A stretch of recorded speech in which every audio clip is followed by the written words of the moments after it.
Hi everyone, I'm Dave, and you are listening to my podcast, The Reaction Shot. Listen as each episode will showcase a movie that I love being introduced to a friend of mine that has never seen it. We will discuss, dissect, and review each film from pre to post-production, as well as its legacy.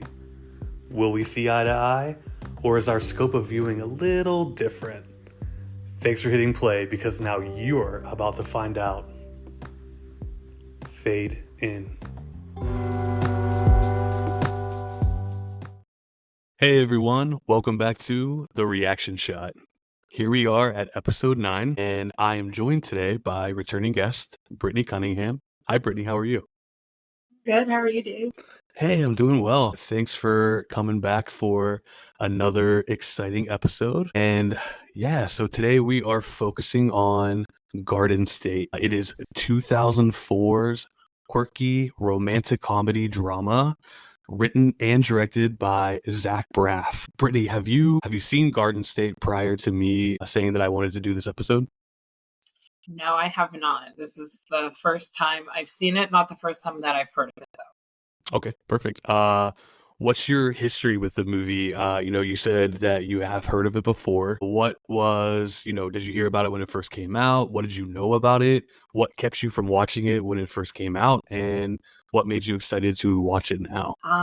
Well, what first drew me to Garden State in general was Natalie Portman, because by that time of 2004, I had already seen 4 of her films, and I was 16. So Natalie Portman was like my go-to girl. Yes. And whenever I vaguely remember the trailers coming out for it, and I thought, oh, this is interesting. And then for some reason, it just fell on the sidelines, and I never really watched it, but I do actually own it somewhere. Oh, that's awesome. Do you know how many times I'm like, oh, I've never seen that movie, but I do own it? That's been my entire life, to be honest. So yeah, I totally have get that. it somewhere. Yeah, Yeah. absolutely. Awesome. But sorry, go ahead. No, go ahead. What drew me to watching it this time around in 2024, I want to say, for some reason, I just connect with movies at certain times in my life. And whenever I saw it on the list that you gave me, I said, you know what? I feel like it's time for me to watch this movie. And I was right. Yeah, absolutely. So I naturally saw this movie when it first came out. I believe I was actually there opening weekend, and I remember seeing a trailer for it before a movie, back then, and being like, wow, that movie just seems really good. Like, it has a lot of heart. It seems a little funny. And naturally I went to go see it, and I left the theater just feeling good. I think it's in a weird way, kind of a feel-good coming-of-age story. It's not super deep, but it has a lot of meaning to it. It is funny at times. So I think they captured what they set out to do really well. And the funny thing is over time, as I revisit the movie, I actually have a bigger connection with it. I actually have more feelings towards it. The movie takes place following people in their 20s, and, now me being in my 30s, just watching this is kind of nostalgic and very relatable. So I think kudos to Zach Braff and the team for really pulling that together and making a movie that people can go revisit and make it feel like home. Yeah, absolutely. It's a very relatable film, I feel. Awesome. I can't wait to jump into it. I'm glad you feel the same way. Yeah, so Garden State came out in 2004, as I mentioned. It actually premiered in early January at Sundance. And it was January 26th, actually, at the Sundance Film Festival. Zach Braff premiered the film for, a crowd of people, and he wanted a bid to go on to try to sell the film and get this into theaters as quick as possible. He wrote this film himself, and he took a lot of big moments and things that had happened in his life and kind of scattered them throughout the screenplay. It's not, it's not a biography on his movie, but he takes big, important moments and, kind of shares it with the world. So I think that's a great thing about storytelling. And with it being his first screenplay and being his first, directorial debut, I think that's great that he was able to get behind the camera and take, full ownership of the film to really put his vision and how he felt and, what he thought the character was going through at the time. So I'm happy that things worked out that way. And yeah, so again, it premiered at Sundance around that time in January, and then it did a limited release in July of 2004. Yeah. And then it premiered nationwide in August. So they kind of spent the entire year kind of finding its footing and its home. And I know we had talked a little bit prior to this. Did you do any research on the making of the film? Were there any pretty cool like tidbits you found out about any of that stuff? Like the biggest thing that was so shocking, just amazing, was the amount of time, thought, and just effort that the producers, I believe his name is Gary Gilbert, Gary Gilbert, yeah. and Pam, I forget what her last name is, but like teaming up with Zach and trying to figure out how to get the movie really just greenlit to make in the budget and all that stuff, and how Gary put his own money towards the film to make was just amazing. And it really paid off. I think that he trusted himself for trusting Zach and Pam to make a great film. Yeah, that's definitely some pretty interesting information. Zach Braff wrote the screenplay and he presented it. He thought he was going to have an easy in trying to sell this film, based on his performance on Scrubs. People at this time, he was kind of making a name for himself. And there were a lot of studios just kind of passing on it. So he ended up coming across Gary Gilbert, as you mentioned, who is the co-founder of Rocket Mortgage. And Zach Braff and the team wanted to make the film for just slightly under $5 million. And Gary Gilbert basically said, look, if you can cut the budget cost, bring it down to $2.5 million, I'll go ahead and fund the film myself, straight from my wallet. And you guys can go ahead and do whatever you want to do.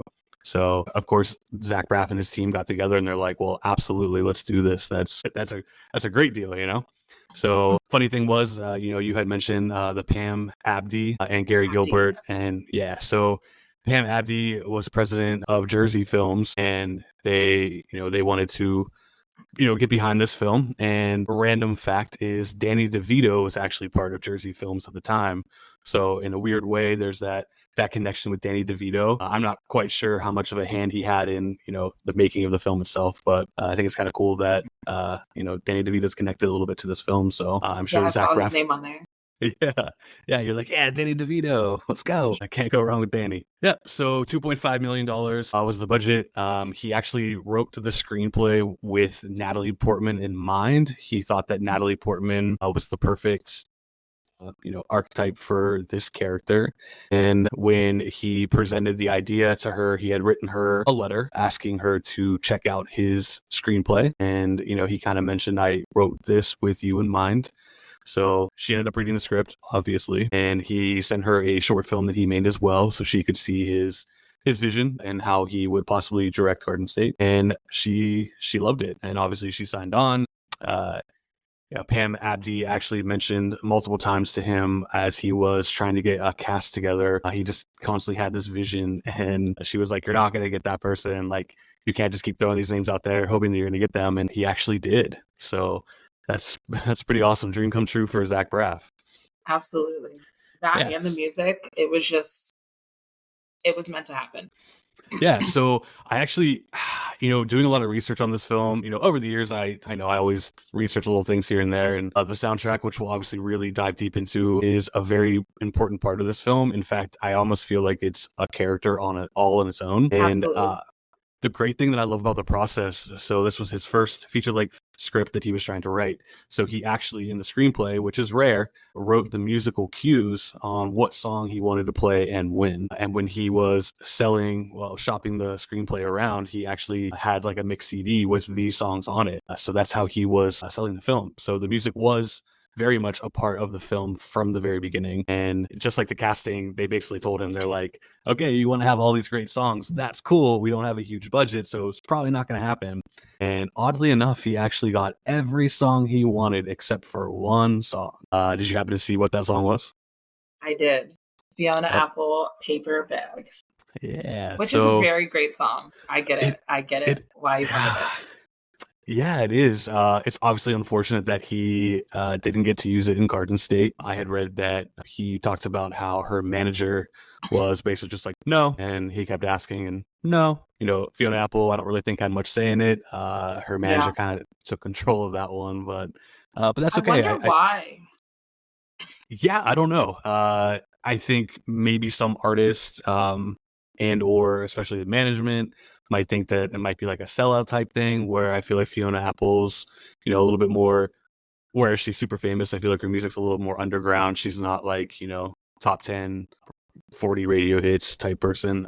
I don't know the actual reason behind it, but I could see a manager being like, well, you have this vision. This is your brand. You put this into a mainstream film. You're going to blow up and, you're going to kind of lose all sight of who we think you are. So I think her career is very organic.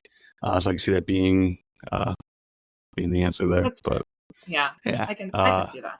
Yeah. I mean, I don't agree with it, but there's Yeah. obviously a lot of things in film and television where artists passed on things. Most notably, the one I always think about is the theme song to Dawson's Creek. Do you know what the original song was supposed to be? I feel like I've read something about it, but I honestly don't remember. No, it's fine. It's just the random facts that float around in my head that I just like to throw out every once in a while when I'm able to. But Alanis Morissette's "One Hand in My Pocket" was supposed to be I the theme song. I did know that. I did know Yeah. that. Which would have been perfect, but at the same time, Paula Cole couldn't. Well, I have heard different because they changed it on HBO Max. It's not the original, Yeah. but that was a solid song Yeah. for Dawson's Creek. Yeah, obviously it worked out very well for Paula Cole. Yeah. "One Hand in My Pocket's" an amazing song, but I do find that Paula Cole's song is a little bit more fitting for that nostalgic coming of age thing. So I kind of feel like the possibility of that being similar to the situation. But at the end of the day, Zach Braff got 99.9% of the songs that he wanted. Yeah, he He did. got to use them exactly when he did, and God, do they work perfectly. Perfectly, seamlessly, honestly. Right. The soundtrack actually won a Grammy for Best Compilation Soundtrack Album that Zach Braff got to take home. So Zach Braff is actually a Grammy Award winner. So I that's love cool. that. I Yeah. love that. Yeah, and it's interesting because at this time, this was kind of when soundtracks weren't necessarily popular. They weren't as popular as they used to be. People weren't really focusing on the music at that point in time. We had soundtrack albums like The Bodyguard, Clueless, Reality Bites. Basically, those are some iconic soundtracks for films, and I do feel like Garden State actually falls into that category. I mean, everyone wanted the soundtrack, and it's wild. Yeah, and the fact that it sold out too, and one of the record stores in New York, I want to say, had to put up a sign to say, "We do not have this album. Please stop Yeah. asking us. We are sorry."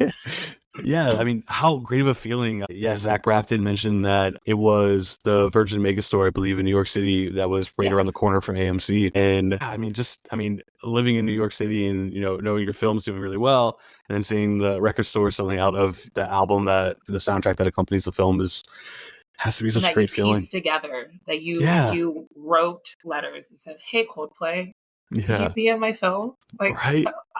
Chris Uh, Martin. yeah. And are you a Coldplay fan? I'm absolutely Okay, obsessed with cool. them. Yeah, I should know that. I feel like you and I are very similar, and yeah, I love Coldplay. I think their first three albums probably mean so much to me. Such a nostalgic time in my life. Obviously, "Don't Panic," the song from this film is from their first album. So, as soon as the beat starts at the beginning of the song, I'm like Coldplay, and I'm just taken back to that time, whether it be the movie or just listening to the album itself. But that's the great thing that movies and music do for us. So. Yeah, and I even wrote in my notes, Coldplay starting off the soundtrack of the film is brilliant. We love Coldplay. Oh, I love that. What a great note. Oh, we love Coldplay. We love We do. Coldplay.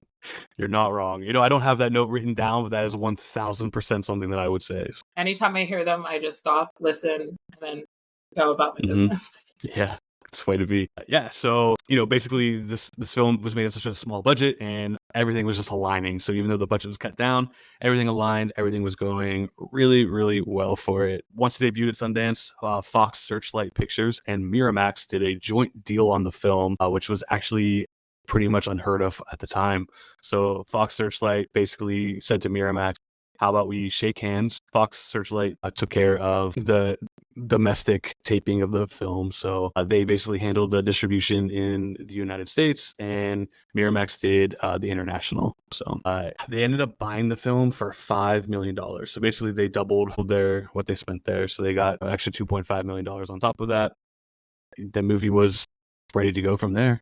So it debuted at it ended up with a worldwide box office of $35 million, which on a $2.5 million budget is It's pretty legit. amazing. Yeah. Yeah.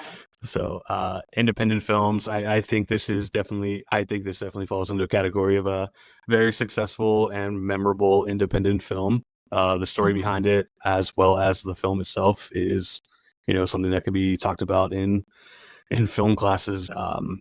Zach Braff's drive and everything is makes it pretty great. Yeah. So when it debuted, critics were obviously in love with it, as well as audiences. As of today, it holds an 86% on Rotten Tomatoes with 192 reviews, and it has an 88% audience score with 250,000 plus reviews. Do you agree with that? I mean, I don't need to know your rating of the film yet, but do you agree with, people kind of having a similar reaction to the film? The critics and the audience score are pretty much on par. Do you think that sounds about right? I believe it does. And I actually read some of the comments and reviews on each side, and I was like, that tracks. It tracks. It does. Yeah. So, all right.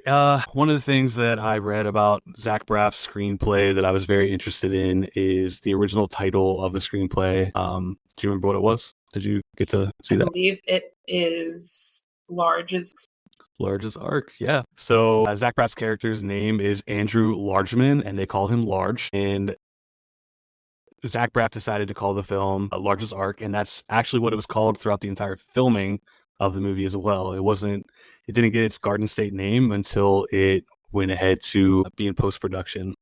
So basically, everyone around him kept telling him no one's going to understand what Large's Arc means. He obviously saw it as symbolic of the boat at the end of the film, referring to it as an arc, and as well as a play on words with being a character's arc, finally reaching some understanding of everything. But yeah, I mean, I like the title. I like Large's Arc. I think that's kind of cool, but I do understand why they went with something a little bit more easy to understand. Which is side it do you like really better? understandable? Because besides New Jersey, what does Garden State mean? I'm so glad you asked this question, Brittany. So I've actually thought about this before too, and where obviously the film does take place in New Jersey. It is filmed almost entirely in Zach Braff's hometown. I think what my takeaway from the title is obviously not just the Jersey side, but being a state of mind and a garden being a place of growth. So, throughout the film, he evolves. His mind grows. He gets off of his medication, and his mind starts to bud and bloom, and he starts to see the kind of the colors of everything. So his state of mind changes. I know that sounds really corny, but No, that's I believe that 1000%. kind of poetic. Yeah. I'm not going to take 100% credibility for that. I have read in the past people trying to decipher Garden State could possibly mean. I've seen multiple people say things that are similar, maybe not fully to that effect, but I do think that throughout the course of the film, his state of mind does kind of blossom and bloom like a garden does. And sometimes we have to take care of our mind and kind of treat it like our own little garden. So there's my corny response for the day. No, I like that. And now I'm going to watch the movie in a different mindset. Yeah, absolutely. Yeah, I love that. I like little things like that. So whether that's actually what he meant or not, the people of the world, including myself, like to really sit there and decipher and try to pinpoint exactly what certain things mean. So I'm going to read a little quote here really fast before we jump into the film. But Zach Braff describes the themes of the movie as, in quotes, love, for lack of a better term. It's a movie about awakening. It's a movie about taking action. It's a movie about how life is short, so go for it now. My character says, I'm 26 years old and I've spent my whole life waiting for something else to start. Now I realize that this is all there is. I'm going to try to live my life just like that. I have this theory that your body goes through puberty in its teens and the mind goes through puberty in your 20s. Andrew Largeman is dealing with issues that you are going through all the time going into your 30s. He's lost and lonesome, which is something I definitely felt in my 20s. Well, that was pretty cool. So, as I mentioned multiple times, this movie means a lot to him. It's very personal to him. And I think it was kind of therapeutic for him to kind of write all of these things and create this whole world. So I think that makes it a really great piece of art. And I like that he got to kind of share it with everyone. And we all love it for what it is nowadays. And we're actually celebrating the 20th anniversary of it this year. So 20 whole years of Garden State. That's exciting. Yeah. It's amazing. And it honestly has lived up to, I feel like, the 20 years. Because it resonated with me, and I'm 36. So yeah, same. I'm 36 years old, and as I mentioned, every time I watch this, I take a little something else from it and feel something a little different, and things that I didn't quite understand back then, I do now, and things that meant one thing to me then mean something a little bit different to me now. So I think that's great work there. Yeah. Okay. So for those of you listening that have no idea what Garden State is about, Brittany, do you feel like you can kind of summarize the story in a quick manner? To jump off of what Zach Braff said, that it is a story of a coming of age story, coming home story, finding yourself and finding more meaning of the world around you. Yeah, absolutely. We'll talk about how he's kind of starts off pretty heavily medicated, and as he slowly comes off of that medication, kind of how he depicts the world. So Garden State has an amazing cast. As we mentioned, Zach Braff plays Andrew Largeman, who also goes by Large. Natalie Portman plays Sam. Peter Sarsgaard plays Mark. Ian plays Gideon Largeman, which is Andrew's dad. Jackie Hoffman plays Aunt Sylvia Largeman. Michael Weston plays Kenny. Armando Riesco plays Jesse. Amy Ferguson plays Dana. Trisha LaFacci, if that's how you say her name, that's how I'm going to say it. She plays Kelly. Jim Parsons, in one of his first major roles, plays Tim. Gene Smart perfectly plays Ron Liebman, plays Dr. Cohen. Ann Dowd plays Olivia. And rounding out the cast is Method Man, who plays Diego. Cracks me up. Whenever you appeared, I said, "Shut up." Shut up, Method Man. What are you doing? Where'd you come from? I love it. I actually saw a little interview with Method Man talking about how he was so nervous to say titties in front of Natalie Portman. He thought it was disrespectful, and she was kind of like this higher power, and he was like, I can't say titties in front of her. And knowing her personality of stuff that I've watched of her, she was probably like, no, say it. Come on. Yeah, say it. Say it again. Say it with authority. Get into it. Yeah, like get into it. We're doing this. So great. What a nice guy. He's like, you know what? I can't say this. Yeah, it's like, this is disrespectful. Yeah, I'd be like, what? If I was her, I would have been like, what did you say? Did you say titties? Yeah. Oh, man. It's like, no, ma'am. Yeah, what are you talking about? One real quick fun thing, too, before we get into it. Yes. Sorry, I obviously pretty passionate about this film. I keep thinking about things. I'm like, I got to say this. No, I love it. Natalie Portman was actually in college attending Harvard when this film was being made. How awesome is that? She is one of the smartest human beings that I've just read about, known about my whole life, and I adore it. That's so great. I feel like a long time I knew that she went to Harvard, but upon researching this, realizing that she was attending Harvard while she filmed this was great. That's awesome. Peter Sarsgaard and Zach Braff actually went up for a weekend and stayed with her in her dorm room and even went to a frat party there. And they spent that whole weekend rehearsing the film. That's the only time they rehearsed was in her dorm room and at a frat party. So that's a good time. Wild. Yeah, right? Yeah. Welcome to Harvard. Here's Natalie Portman. And we have Peter Sarsgaard and Zach Braff. Cool. Yeah, let's go to a party. Rock on. I want to go to that party. I don't think they would let me in Harvard. They'd be like, no, you don't know anything. It's like, no, I do. I'll figure it out. I'll be like, let me tell you about this one movie. And you're like, exactly. He's so smart. I'm just kidding. Thank you. Thank you. Yes, I am. All right, guys. Garden State, throw this movie in, get it on streaming, hit play. You won't regret it. The film starts off with a black screen, and we get some film company distributor names. We hear a man speaking over an intercom. He's speaking very panically, and he says, "We're going down. I repeat, we are going down. Mayday, mayday." So clearly we're in a plane, and this plane is going down, and what a nightmare. And the film kind of smash cuts to an interior of a plane that's obviously going down. It's in complete chaos, naturally. The passengers are screaming, they're scared, there's people crying, there's lots of hysterics. Naturally, the lights are flickering and the engine is roaring very loudly. The oxygen masks are hanging from the ceiling. We slowly pan to our protagonist, Andrew Largeman, but he's very calm. During all this chaos, he's just kind of sitting there and just accepting what is happening around him as it might be. Observation here, very symbolic that he is seated between a woman who has a baby. So he's seated next to a baby, and he's also seated next to an older woman. I don't know if this was intentional, and this might not even mean anything. What I'm about to say might be silly, but I thought it was kind of cool that he's kind of entering the middle of his life or an important moment, peak in his life, and he's sitting in between the youngest version of ourselves and what could possibly be the oldest version of ourselves. So I kind of saw that, and I don't know. That's something interpretation. Yeah, so might not have been intentional. Zach Braff hear that and be like, that has nothing to do with anything. They were just really good actors and seemed very scared. So, and that Or baby he was could hear it perfect. and think, wow, someone noticed. That too, that would be cool. But yeah, I kind of thought that was interesting, and naturally him being as sedated seeming as he is in the middle of all this chaos is kind of where I think he was at this moment in time as a character. The world around him was moving and hustling and bustling and kind of going wild while he was just very numb to all those feelings. He ends up reaching up calmly and turns on the overhead fan so it starts blowing some nice cool air on him as they're crashing down to the center of the earth. Just then the fasten seatbelt light begins to beep and flash as we see him kind of stare at it. And then suddenly there's a ringing telephone that kind of takes over the sound. The look on his face is kind of like, well, this is odd.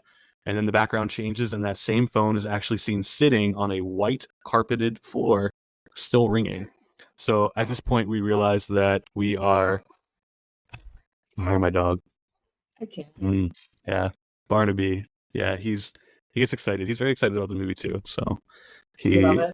yeah, He's he like, hears. talk more, Dad. Yay. Yeah, talk more. Tell me more about this nightmare that's happening. So again, we cut back to the phone, and we see that the phone is actually not on the plane. We're not in the plane, and that was all a dream, a nightmare, if you will. Andrew Largeman is seen in a wide shot of a room lying in bed. There's no furniture in this room. Everything is white. The walls are white, the ceiling, the fan, the bed sheets, the bed itself, the floor. What did you kind of take from just this shot alone? Just the overhead crane view of him lying in this bed. It honestly feels like he's in an insane asylum. Mm-hmm. So he's essentially trapped in his own space. Yeah. And he's just laying there with nothing but a phone and yeah, like we're gonna start learning about his headspace at this moment in time, and just seeing this room, he's just kind of trapped. There's no furniture, like I mentioned, so he has nothing but himself and his thoughts and a ringing telephone.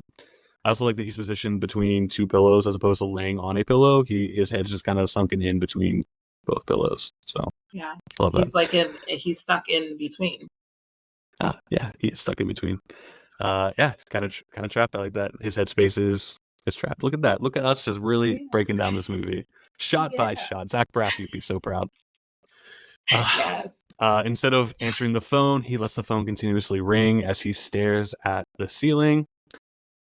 Answer machine ends up picking up, and it is his father, and his father is asking him to come home. He's frustrated that he never hears from his son and wants to know why he doesn't, and to tell him that he needs to come home because his mother has passed away. His reaction to this is still completely deadpan, staring at the ceiling.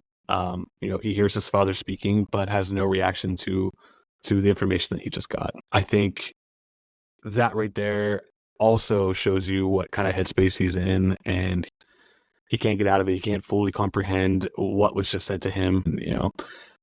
I think when we receive news like that, if someone's passing away or any horrific news, I think we're numb regardless. Our reactions sometimes aren't exactly what we actually want to react with or how.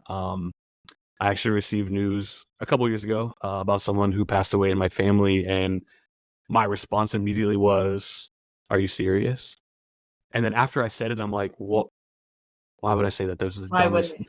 Why is someone calling me and being like, so and so passed away?" And then are you kidding? No, this is all a practical joke. I'm just kidding and see how you react. But your mind when you receive news like that, no matter how horrific it is, sometimes we can't fully comprehend it, and that is kind of him at this moment in time. He fully can't comprehend what's happening. So he listens to his father speak about his mother passing away.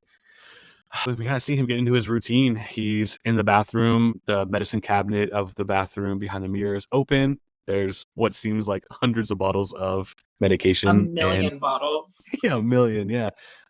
Do I think that he's actually on a million pills? No, but I think this is to show us that he really is heavily medicated, that his mind is not fully his at this moment in his life. A really cool shot of the mirror, and that mirror kind of splits him in half. I think that's kind of interesting, and it's not even. So No. I think And that it just shows how unbalanced he mm, is. okay, guys, we're basically psychologists at this point. I don't know if you've Yes, noticed, but queens. we're really breaking this down. Andrew Largeman, you are quite the study. He Uh, honestly is. He really is. so now Andrew is in his car. He is on his way to work, and just now Coldplay's song "Don't Panic" kicks in. The feelings, and we get the title card of Gardens. So now we're really into the film. He parks at his job, and as he's getting out of his car, he looks over and notices that the pump to the gas tank, as he was pumping gas prior, is still in his car, completely detached from the tank itself. And he takes that and tosses it in the dumpster, hoping no one saw it. So I've actually read that people, researching this film, people have actually done that before. That sometimes you're just completely out of touch with what's happening around you. Your mind is somewhere else, and I think we're all guilty of doing little things like that, where we put something in the refrigerator that shouldn't be in the refrigerator. Like, where'd I put my keys? And I put them somewhere My whole random. life. Yeah. My whole life. I Right. found So, peanut butter in my refrigerator one day and I was like, but why oh, did I do good, that? I mean, perfect. it's fine, but like, why? Right. I mean, I think we should just roll with it. Everyone put peanut butter in your refrigerator just so you can Yeah, feel keep a it little cold. something. Keep it Yeah. cold. But yeah, I mean, that's it's a perfect representation that sometimes we're just not fully thinking. We just kind of go with emotions. Our actions kind of go and take on a form of itself, and we're kind of going in and out of our days doing the same things that we always do. And he is making his way through the restaurant, and his boss is basically telling him, "You got to stop being late. I have so many struggling actors here in LA where he lives, trying to get a good job in between auditions, and he could easily be replaced. So be on time or you're out of a job." So Andrew Largeman is working at a Vietnamese restaurant, which Zach Braff was actually a server during this time as well. So while he was writing the screenplay and trying to, get his first big gig, prior to Scrubs, he was working at a restaurant as a server, and he actually wrote this scene based on people that he's waited on before. Brittany, you and I both have food service background, and we do know that people, unfortunately, are like this, and it's awful. It really Unfortunately, is.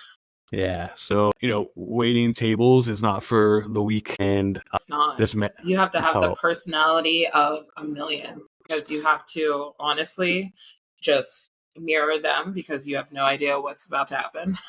yeah. I mean, he walked straight up to this table to go greet them, and the guy at the table, fun fact, he's actually the guy who funded the film. So, Which I uh, noticed after reading up on him. And I said, oh, he's oh, that guy. is that guy. Zach Braff actually mentioned that guy was the most nervous out of every actor he worked with in this entire film. That the one line that he has, he was afraid that he was gonna fuck it up, and he's like, "You have one line, man. Don't put too much thought Yeah. It's behind it. like, you're Just okay. I promise. yeah." Right, right. So he greets the table, and before he can even get anything out, the man that we were speaking of says, "What the fuck, man? What, are you on break?" I don't know if I've ever been intensely greeted that way by a guest, but there are definitely people I've out had there who, something similar, but not like, what are you on break? It's like, no, I mean, I just got here. But hi, what's Surprise, up? it's me. I'm What do here. we need? Literally haven't even clocked in yet, but like whatever. Right. Yeah, I've been like, what the fuck, man? Back to you. Yeah. I also like how they order 4 kettle Red Bulls, and the other girl who's, rudely speaking on the phone, she says, I'll have a kettle Cosmo with a Red Bull. She has to be real fancy. And then she says, I want some bread ASAP. And he says, we're a Vietnamese restaurant. We don't have bread. And she's like, well, how do you not have bread? And he's like, well, we are a Vietnamese restaurant. Like, that's not going to happen. She's like, well, but you're not Vietnamese. He's like, well, yeah, no, I'm not. Yeah, And she obviously. says, And so I what? also don't make the menu. Oh, right, yeah. And I mean, I'm sure we've both, if not many of us, have ran into situations like that. And, why are prices the way they are? Why is this food made this way? Why don't you have this? Why don't you have that? And you're just like, okay. It's like, I Uh, don't know. I just work and then here. she says something like, can I have something to chew on? Fuck, bamboo, whatever. Like, these are the types of ignorant people sometimes that, not even just in the service industry, but unfortunately, there are so Customer many people like service. this. Yes, customer service in general. There are people like this out Uh-huh. there. And it's just like, why do you have to be that way? We don't have bread. If you'd like an appetizer, by all means, I'll get you that appetizer. But Like, I just can't make something appear that doesn't exist in this facility. yes, absolutely. And he kind of takes us all in and just walks away from the table. And again, he's just going through the motions, and he's so sick of doing this. He's sick of waiting on the tables. He's sick of being treated like this. And in his mind, I'm assuming, diving into the character, he has more important things to think about right now. His mother passed away. He hasn't been home in 9 years. Screen kind of fades to black. We hear an airplane go, and we see that Andrew is now traveling back home to his hometown in New Jersey, in the Garden State. The Garden Um, State. And I will say this, unbeknownst to the customers that he was dealing with, like you don't know what people are going through. So the fact that they're berating this kid who just walked up to them to say, hey, what would you like to eat and drink today? They're like, "Meh, meh, meh." And it's like, well, uh, my mom also just passed away, so I'm not having a great day. Like, can exactly. we just get this done? Yeah, you never know what people are going through, and unfortunately, some people don't take things like that into consideration, and it really sucks. So he's in the terminal bathroom. He This bathroom seems to be, scene killed me. yeah. So what did you take from this bathroom scene? Because when I read people that talk about this film, they're like, I don't understand the faucets. Like, did you think it's just something fun? Do you think there's a meaning behind it? What did you think? I so I said the sinks turning on as he's walking is like, why did that just happen? It's one of those moments where something so absurd happens, as little as all these sinks turning on. Like how? For what? And then you're just like, let me leave this bathroom immediately. Yeah, let me get out of here. So, interesting enough, of course, I had to have some sort of psychological interpretation of what's happening here. I kind of saw it where, speaking of like going through the motions, things around us work a specific way. And whereas he's not fully a part of what is happening around him, the world just keeps on moving. So, we as humans are doing things to get other things to start. So, we put our hands in front of these faucets and they're electronic and they recognize our hands are there and they go off. So because he's just going through the motions, it's kind of like a symbolic thing that the things that are supposed to be happening around us are still happening regardless of if he's there or not. Does that What? make sense? Yes. Yeah. And what it's going to happen regardless of what event just happened, Yeah. because life has to continue on. Thank Right. you. Yep. Absolutely. And obviously it's done in like a kind of a goofy way, seeing, I mean, I can never get those things to turn on ever. Exactly. So That's what I mean. It's like you're leaving and you're like, of course this would turn on as I'm walking by it, not near it at all. yeah. Yeah. I put my hands over those things and it doesn't do anything and And I you're move it like, away and then it's like, oh, there it is. And I put it yeah, back and, you're and like, then it and it goes stops. away. And you're And I'm like, like, you can know I just what? wash my hands? Yeah, can I I don't please just know. wash my hands? All right, so he made it home. He's at the funeral of his mom, and he ends up seeing 2 guys who are the grave diggers sitting over in the corner waiting for this funeral to just end already, which morbid, but I guess it's their job, so they're just waiting for that moment to happen. Ends up walking over to them, and it actually happens to be 2 guys that he went to school with. He grew up with, he used to be friends with, and since he hasn't been home in 9 years, they haven't seen him in forever. So they're definitely excited to see him for sure. One of the guys is Peter Sarsgaard, Mark, who is going to definitely play a big role in the rest of the film. They end up inviting him to a party, and they're like, "Why are you here?" And he's like, "That's my mom over there." Oh shit! And they kind of catch up a little bit, kind of see what he's been going through while he's in Los Angeles. He's trying to get some roles and things like that. And they invite him to that party. So he's like, sure, my mom just died or whatever, but yeah, I'll come to a party and see these people I haven't seen in 9 years. So yeah, which I'm sure his dad was super excited about. yeah, hey dad, after I go to the wake and everything, I'm gonna head over to a party with my bros. Yeah. So we're at the wake now, and Largeman is sitting next to his Aunt Sylvia, and she's talking about his mother, and she's talking about how one of the last projects she did that they worked on together was remodeling the downstairs bathroom. And she's like, I made you something. It's a shirt. And he's like, oh, okay, cool. And she's like, we had some leftover stuff from the design of the bathroom, and we didn't want to throw it away. And she's like, will you try it on now? And he's like, sure. So naturally, when we try on something, we go to another room and not in front of a million people, and he obviously goes to the bathroom that's on that level. Happened to be the restroom that they remodeled, and the material is the same exact material as the bathroom material. So as he's standing in front of the mirror wearing the shirt that his Aunt Sylvia made him, he literally just blends right into the wall. It's the same wallpaper pattern. It's green, it's florally, and he's just kind of standing there completely unamused, like, what the fuck is my life right now? Like, yep. what a great 10 seconds. Just, what a great shot. And there's always that one person in your family that like brings you something that you don't want to disappoint them, but you're also like, come on now, way better than this. His facial expression is just, it summarizes that feeling so much. You're just like, all right, Aunt Sylvia, I'm wearing this. I'm committing. And then he looks at himself and he's like, all right, this is too much commitment. Yeah, way too much. So he finally heads over to go see his dad. One goofy line here is him and his dad obviously have a very strained relationship. He hasn't been home in a very long time. There might have been things that happened in the past that, started their awkward relationship. But he asks his dad how he's doing, and his dad responds, well, besides that, Mrs. Lincoln, how was the show? Hilarious. Did you catch that? Oh, wait, I just got that. Like Abraham Lincoln. Yeah, like, what a dick. Yeah, I will say, Daddy-O, he is not nice. No, he says so some ignorant. like snarky things, and you're like, bro, what is that deep cut you're doing? Right. I mean, do I think that anyone would say that in real life? That quippy response? I hope not. Right, but the fact that Zach Braff wrote that as a comeback from his father asking him how he was after his wife just died, so funny. That is hilarious. Well, besides that, Mrs. Lincoln, yeah, it is so quick too. It's so deadpan. There's no emotion behind it, and it's just kind of like matter of fact, like kind of a fuck you. How do you think I am feeling, asshole?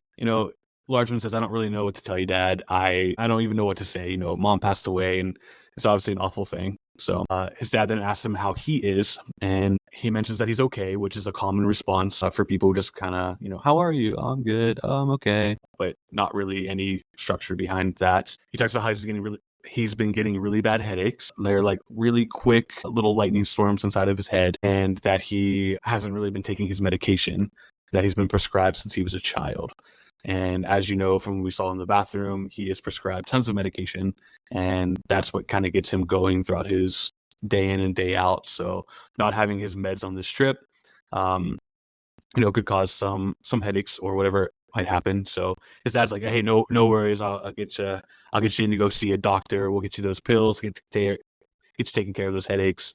So this kind of tells you that his dad and possibly his mom, or just kind of his whole entire life, just, take this pill, you'll feel this way, you'll feel that way. And I do feel like, unfortunately, there are some people like that in the world who are like that. And what do you take from all of that? Is, I think that's a heavy subject. Yeah, it is a very heavy subject, because you can tell just how his dad is speaking to him that he doesn't like him. Like, he's like, yeah, you're my son, but I don't want to even interact with you. So the fact that he's trying to talk to him about the meds that he's not taking anymore, and he's like, yeah, we'll just like scoot you in, like, I got you type deal. Yeah. It's like, I don't want to have to deal with you, so somebody else will.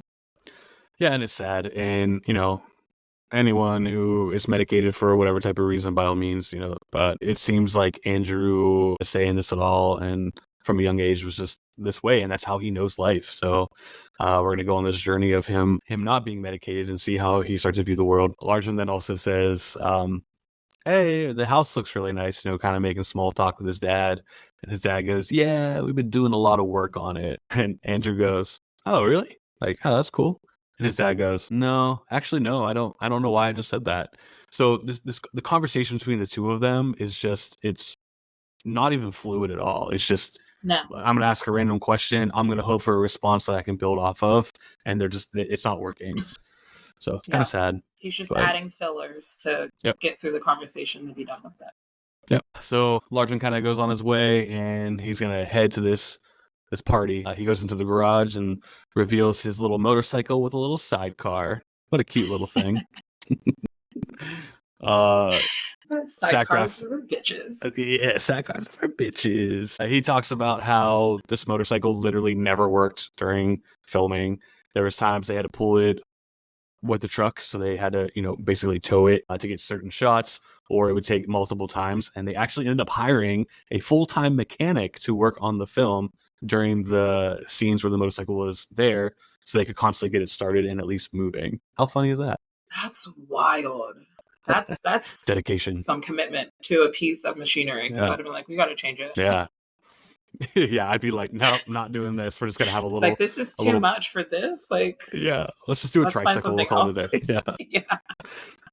Yeah. Tandem bike. A tandem bike. So he's riding his motorcycle. He's going really fast. It's been a while since he's been on it, and I think even that just kind of going fast, meds might be wearing off a little bit, and just kind of that freedom feeling, like even we get just going fast on a regular bike or anything like that. So a cop ends up pulling him over, and the cop is very aggressive. He said, Yes. I said, put your motherfucking hands on your head. So Andrew kind of like looks back, and he realizes that it's his old pal Kenny from school. And Kenny's like, hell yeah, man, I'm a cop now. Honestly, great work from Michael Weston. I think he's so funny as this character. And he actually went ahead and just made up a lot of his lines and kind of took the time to see where certain jokes went, and him and Zach Braff kind of decided what jokes worked and which ones didn't. So kudos to Michael Weston for making the character of Kenny a little shithead. He is a little shithead. I literally wrote, he's such a shit. And you can tell that that's how he was in high school. Absolutely. I like how Andrew's like, I like how Kenny's like, basically, he's like, why are you a cop? And he's like, well, the benefits, man. If I get shot, I'm like good to go. And he's like, yeah. Cool, so you're gonna be rich, but you had to get shot in the process or get hurt in some capacity. Like, that's cool. That's why you're picking like, your. Makes no sense. Yeah. He said, Kenny, the last time I saw you, you're doing coke lines off of a urinal. And he's like, yeah, well, we don't bring that up. It's like, well, maybe you shouldn't be a cop, sir. Right. But it's funny. I think that's another great thing about this movie too, is that nostalgic feeling of, whenever we do go back home, or when we run into people that we went to school with or knew from our past, and how much things have changed for the good, for the worse. But knowing this guy in school who obviously was the rebel and doing drugs and a bunch of other things is now a cop, and it's kind of weird how life kind of plays out and works out that way. I think the characters are really well written in that sense, and this is a prime example of that. Yeah, Kenny's like, I know you're a big movie star now, and he tries to pitch him an idea of a film, and just being goofy and stuff, and he's basically like, oh, I know some actors or I know some writers out in Hollywood. I'll have you guys link up and stuff. And Andrew's just like, cool. Like, leave me alone. I went to this party. So Andrew shows up at this party. It's a really big house here in Jersey, and he sees his good old pal Mark, and they're kind of chit-chatting a little bit, and he talks about how they ask him why he's home, and he goes to say that his mother passed away, but Mark kind of steps in like a friend and says, press junket, all these kids here, or all these 20-year-olds here, know that he's in LA. The reason why he's been gone is because he's been out trying to do movies and stuff. So Mark kind of jumps in and makes his reason for being home a little bit more exciting, so we don't have to get too heavy-hitted. But at the same exact time, I do feel like as the movie progresses and different conversations happen, I feel like Mark isn't really the great guy, the best friend that he should be. I feel like he never takes the time to listen to Andrew and get his idea on things. I think that's pretty present throughout the film too. And once we're introduced to Sam, Natalie Portman's character, I think it starts to show a little bit more too. So yeah, so they're at this party, and he goes to his one friend who lives in this house. I think it's his house actually.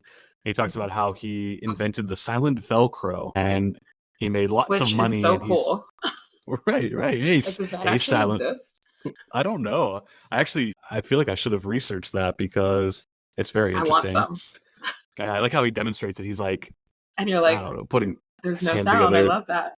Wow, how Yes. cool. But yeah, so he invented silent Velcro. So he just ran into one friend who is now a cop, and now he's running into his other friend just throwing this big party who invented silent Velcro. He's like, I got dumb rich off of it. And he's like, so what are you doing? Andrew's like, what are you doing with yourself now?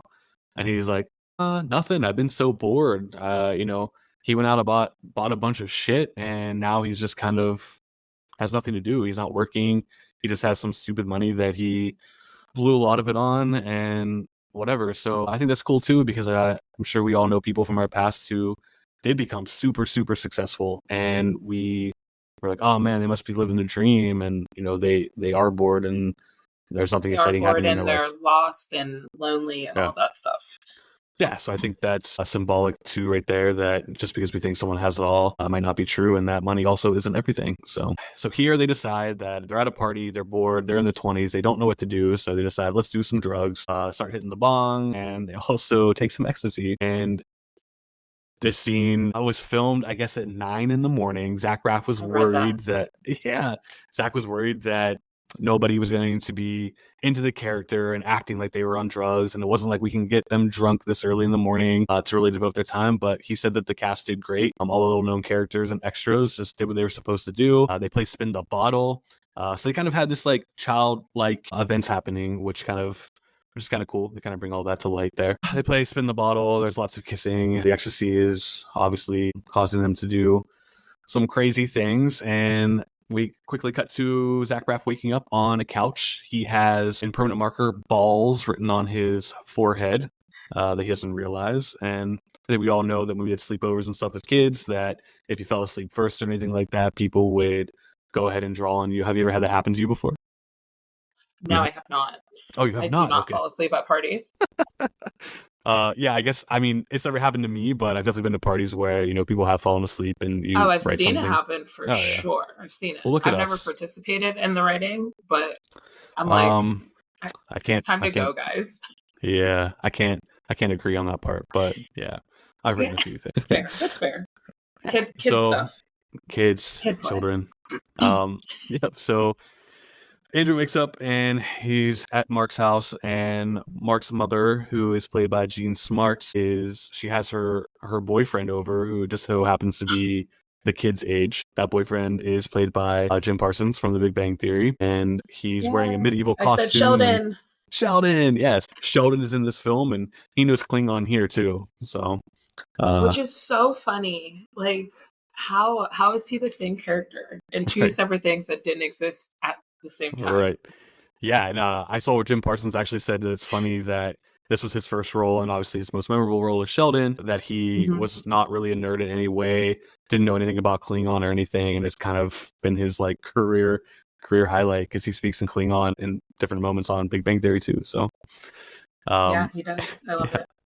So Mark is pissed that his mom's sleeping with, I assume, one of their old classmates and all that. This kind of just establishes their home life here, kind of the world that Andrew left behind. Mark talks about how he's still living at home with his mom. So we kind of see where Mark's at in his life as well. And one of my favorite things is when Jean Smart's character starts to go out the door. She says, "You guys don't stay in here all day because I took the batteries out of the carbon monoxide detector. It's been beeping all night."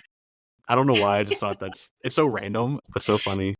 That You whole know, scene sequence is hilarious because, like, between her saying that, her telling, what is his name? Jim, Jim Parsons' right? character's name is Tim. Tim. Tim. Yep.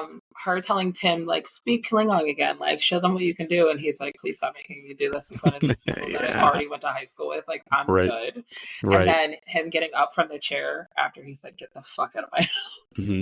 And he's like, oh, yeah, totally. I'm going to Yeah. go in my night suit. And it's just like, cracky. That's so awkward. Like when you would stay the night at your friend's house when you were growing up, and like seeing their family life and how things were different. Uh-huh. Just those like little awkward moments. So funny. Yeah. And Uh, you're like, should I go? I should go. yeah, you're just kind of like sitting there, like taking it all in, and everything's just super awkward. Uh-huh.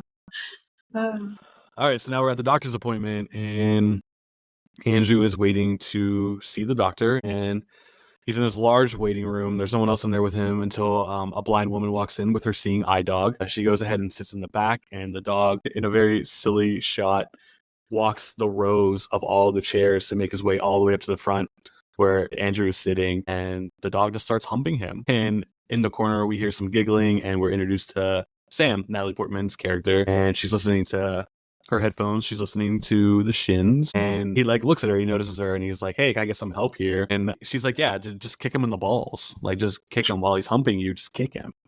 And he's like, "Well, I don't want to destroy future generations of dogs." And she said, "Don't worry about it. I have 3 Dobermans. I'm always kicking them in the balls." So, we're introduced to her pretty quickly, and she immediately, we see that she's a little quick-witted. She's kind of goofy. She's sitting in a chair, a little childlike, and just being silly. And he's filling out his paperwork, and she tells him, she's like, I noticed you. And he's like, "Did we go to school together?" And she's like, "No, I noticed you from TV. You played a quarterback." And here she actually uses the R word, because he played a mentally handicapped quarterback in a film. And obviously, we've talked about this before on some of the other episodes about words that we shouldn't be using, and how at this point in time, no one really bat an eye at those things. I actually read a really interesting thing where the very first public screening of the film was at a benefit in Detroit for a charity working with mentally challenged people. So Natalie Portman and Zach Braff were very nervous and embarrassed prior to the screening, and let people know that they do use the R word in the film. Yeah, so they obviously screened the film there, and during that time, I feel like it was, I don't want to say it was acceptable, but at the time, people just kind of turned their head to things like that. But like, how yeah. awkward to be at a benefit like that, to play that scene that way. So by the way, we did this thing. And you're like, oh, Yeah. okay. Yeah, so we're like, maybe we could have done something a little bit different in that scene. But Yes. here we are, 20 years later. We can't really, unfortunately, change what is here. But I thought that was a very interesting fact that they put that in the film, and then it kind of went back to them and said, "Well, here's this for you. So here's the situation. Do you feel bad now?" Yeah. Explain. Yeah, please explain. So here they're just kind of getting to know each other a little bit, and she's like, just like, chill out. And she's like, "Hey, you should listen to this one song. It's going to change your life." And it's kind of like, and his, from what we see, he's just kind of like, "Well, I don't really think a song's going to change my life, but sure, go ahead and do that." And she's like, "Oh, never mind. Just fill out your forms." So, she kind of has this carefree style to her where, he's here to do business, fill out the paperwork, go see the doctor, get his meds, figure out why his headaches. Where she's just kind of like, "Well, I'm here, so here's the song. Let's listen to this. Don't pay attention to what you're doing." And she puts the headphones on him, and the song starts playing. It's a song by the Smiths. Did you know the song before the movie? So yes and no. I want to say that one of my friends put the Shins on like a mix CD that she made me, because I've The good old heard days. the song prior to this. Okay. And then whenever I heard it, I was like, oh, I love this song. I'm absolutely watching it. So, Yeah. yes.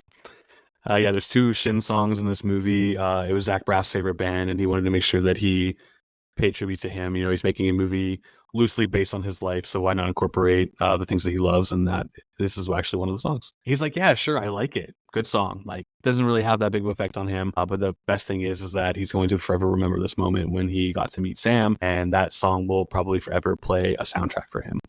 So he's like, "Why are you here?" And she's like, "Oh, I'm just waiting for my friend to come out from her appointment." And he's like, "Oh, okay, cool." They call Andrew back to come back to the room for his appointment. And as he's going back, the nurse looks at Sam and says, "Don't worry, Sam will be with you next." So now we know that Sam lied to him, and that she actually is seeing the doctor.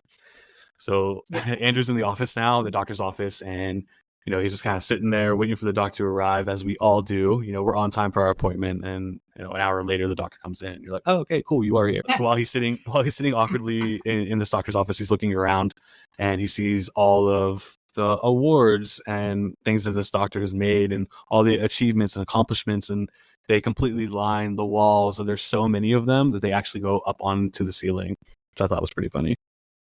Which is hilarious because there's a wall behind where Zach is sitting or where Andrew's sitting, and there's space. He could have put it over there. Yep, 100%. Trying I actually, to make it seem like you're better than you're not, kid. yeah, he's like, look at that one on the ceiling. That's pretty cool, huh? I'd be like, you could have put this over here, you weirdo. Yeah. Here we learn that Andrew has been on some form of medication since the age of 10. The doctor's basically like, did they help you at all? Andrew's like, no. I mean, I don't know.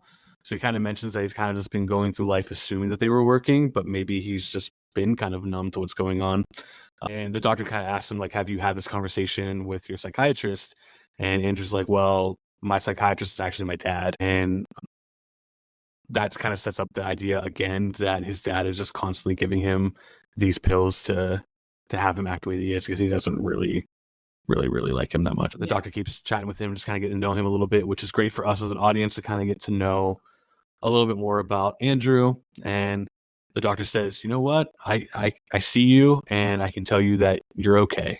And I like that little moment. Just kind of like a reassurance, like maybe you don't need this. So they still want to check out why he has the headache. So they have him going in for a scan. And, you know, you have to take your shirt off for this. And as he's lying there, we can see that people wrote all over his body as well. So he got balls off of his forehead.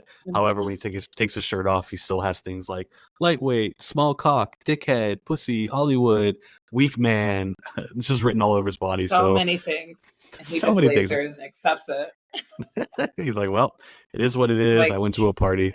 So as he... I really do like, I will say, sorry, before you continue. No, go. I really like how the psychiatrist did see him and said, your dad should have known better to, one, not keep you on lithium for this long, and two, to not be your psychiatrist. Like, what's wrong with him? Yeah. So that was really cool. Yeah, kind of call him out on his dad's bullshit, basically. Like, you know, you're an adult now, get away from that. Andrew gets on his motorcycle to leave the appointment, and Sam's outside waiting for a ride. And, you know, he stops and he says, so why were you there? You know, you said you're waiting for your friend. And she says, I was charging. I'm a robot. So Sam seems to be withholding information. And then she's like, I'm just kidding. And he asks her, he's like, do you lie a lot? And then she's like, what do you consider a lot? He says, enough for people to call you a liar. She says, well, people call me lots of things. And then he's like, is one of them liar? So this kind of establishes their little banter here and the possibility that they're going to have some sort of relationship. And she says, this is the point in the conversation where you ask me if I want to ride home. And she says, all right. He's like, yeah, I'll take you wherever you need to go. He's like, go ahead and hop in. She's like, well, I'm not getting that sidecar because sidecars are for bitches and I am not going to be your bitch. I did say at this point, I wrote down, I feel like Andrew and Sam are going to trauma bond into a relationship, and she's going to leave because she's terrified of what will happen with them. Mm-hmm. At this interaction. Yes. Because I was this seems too fast, but they also are meant to meet each other in some capacity. Yep. Also, she's a compulsive liar. Compulsive liar, indeed. So he says he's going to go visit his friend, and she's basically like, I'm going to tag along with you. He's like, I think it's a great idea if you come, because I can kind of use you as a reason to get out, because I don't really want to stay there that long. We all have people in our lives, too, where, you know, we'd love to see them, but we don't want to get stuck in being there for a long amount of time. So kind of using her as a decoy to get out of there. And he's like, well, we're going to come up with something, like a little tick that will let me know that you're ready to go home. And then I'll go ahead and make an excuse, and then we can get you out of there. And she's like, all right, sounds perfect. So they head over to this mansion, and the scene where a big grass field, and they're just running around, and you're kind of like, what the hell is happening? And we notice that the friend is shooting arrows into the sky that are lit on fire. And the quote unquote game, is them insane. Running around. Like, yeah. Bro, who does that? Put that away. Rich people. They're rich bored, people who have too much time on their hands. They're either doing that or playing Cry Wolf. Yes, exactly. Bored rich kids. Mm-hmm. So finally they leave this mansion. They don't need to be here anymore. He pulls her ear so hard, like, we're leaving right now. Yeah. So literally the scene starts, they're running. The arrow with the flame hits really close to Sam's character, or to Sam, and she looks at him immediately and just tugs on her ear, which was their call, like, it's time to go home. Really quick scene, but it got the effect. Hilarious. So he goes to drop her off at the home, and she's like, "Come on in." And he's like, "Oh, okay, cool, let's go." And she does mention to him, like, "I do have a problem with lying sometimes, and I usually end up admitting it not too long afterwards because I feel bad about it." So she invites him in, and he's immediately attacked by a couple of Dobermans. They're not hurting him, but they're jumping all over him. And she's like, "Kick him in the balls! Kick him in the bob! Kick him in the balls!" And she calls for her mom to come out, and it's Ann Dowd, and she comes out and she's like, "Get the fuck off of him! Get off!" So now we're entering another home life. We're seeing what this home is like, and she's like, "I'm so sorry. These are my dogs." And we also notice there's little hamster gerbil things running around, like little tubes for them to run through, and it's like, us. I've seen people have that before, not as elaborate and extensive, but enough that I'm just like, okay, this is fine. We're fine here. Yeah, it's literally, if you really just look at the scene, these tunnel tubes are literally throughout the entire house, running up the wall, bottom of the floor. And her mom's holding a dead hamster in her hand, and she's like, "Another one died," and she's like, "We gotta go bury Jelly in our pet cemetery in the back." And which at the time, whenever I watched this movie, I was watching like a string of horror movies, so immediately I was like, all of these hamsters are just roaming around in the backyard. Yeah, they go in the back and there's just like zombie hamsters. I was convinced, and then it didn't happen. I was like, okay, calm good. down. You're fine. You're like, damn, Dave's really got to incorporate some horror in all of his movies, huh? So then she's like, you know what? How about you come upstairs? I mean, they have known each other for maybe an hour at this point. She's like, "Come on up to my bedroom. Let's go hang out." And he's like, "All right, cool." And he's so awkward in the scene. And when I say awkward, I mean justifiably awkward. Like, he just met this girl. She's literally, her mouth is just going a mile a minute. And a mile a minute. Cannot stop talking. So it just keeps chatting and chatting and chatting. And let's talk about other things. Talks about adopted brothers, things like that. And she really likes music. She goes to put a vinyl on. A fun fact you probably read about too is that Natalie Portman had no idea how to work a record player, and she had never held a vinyl before in her life. Interesting. Wow. Yeah. I adore her. Yeah. Her and Zach Braff what is this thing? Her and Zach Braff were interviewing each other, and he was like teasing her about how she didn't know, and she's like, "Sorry, I grew up on tapes." And he's like, "Yeah, but you still never held a vinyl before." I grew up on tapes, and that also dates every. Literally. Cassette tapes were everything. Flipped from A to B. So she's, again, I mean, this scene, it's a little long, but it's great dialogue, and it's really a deep dive into both characters. And she's kind of getting him to open up a little bit because, as we've seen so far, he's a little reserved. None of his friends are really, challenging him to open up about things and how he feels. And one of the most noticeable things about the scene is she's like, "We're not going to make out, right?" He's like, "I never really planned it." And she's like, "Oh, I'm so lame. That was so stupid. I'm so sorry I said that. Just forget I said it. Just forget about it. It was dumb." And he's just kind of looking at her like, what is happening? And she basically says that when she says silly things that she thinks is lame, that she likes to do something that's going to make somebody forget. So she likes to do something that no one else has ever done before. What did you think about when you saw the scene? What is this thing that she does? Her little like, yeah, her little dance. She's like, that honestly was relatable because you do have these moments between people whenever you're just interacting and you just feel this spark, and you could tell that, look at the cutie, so cute. Barbie came to play. You could tell that she like felt that immediate spark. So then she called it out because she will say anything and everything on her mind, and whether it's a lie or not. So I think her saying that and him being like really put off, but like not put off in a bad way, but put off like, I did just meet you. You are pretty cool, but I can't fall that hard that fast type deal. So he was very reserved on that aspect of it. So her doing that like goofy dance and then him doing the goofy finger dance back to her, and she's like, "I've done that before," was like just so precious. Yeah, it's such a that I really enjoyed. It's so goofy, but at the same time, like very endearing in a weird way. Agreed. Yeah, she says, she's like, if I do something lame or silly, I just quickly follow it up by making a weird noise or doing some weird dance in that moment. And the great thing about it is no one else in the history of the world has ever done that one thing in that exact spot. Yeah, I think it's so silly, but it's cute. And then she obviously makes him do it too. And like you said, Brittany, he does a little finger dance, and he's like, all right, cool. And she's like, well, all right, well, I'm going to go bury my hamster. You want to come help me? And he's like, sure. And that's what's so funny, because that is honestly such like a real moment. Somebody does something wild and then you're like, okay. And they're like, okay, let's do something else. And you're like, okay, Yeah, right. let's do that. So they go outside, they go out into the backyard, and there is a little pet cemetery in their yard. There's a lot of rocks with names written on them. And she's like, there's like a little entrance, like a little cemetery type entrance, and then there's a very small fence that maybe goes up a little bit higher than the ankles. And she's like, after you. And there's nothing I love more than awkward comedy. Like, I don't need over the top silly lines, but awkward comedy is my favorite. And Zach Braff used a choice to go underneath like the entrance of the pet cemetery, which is like Instead of way walking shorter than over. him. Yeah, and he just kind of like molds himself underneath it, and real awkward. He's a tall guy. He's like ducked down. She's kind of watching him, and then as he enters into the pet cemetery, she just steps over the fence. It's silly, but I think it's funny. She's like, okay, well, we're gonna bury him, so you sit down right now. And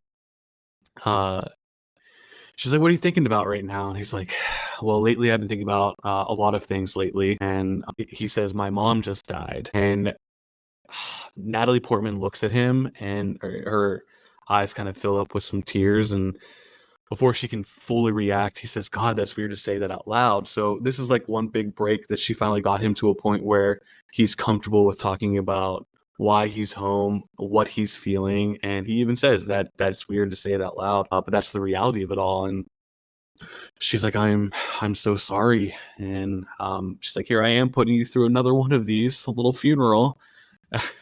She's like, I know that Jelly's not your mom, but we all love Jelly. You know, some And it was people so mention. sweet, just like how she connected with him at that moment. She was like, I don't know why I'm crying, but I'm like, because Mhm. she really like felt for him. And that was sweet.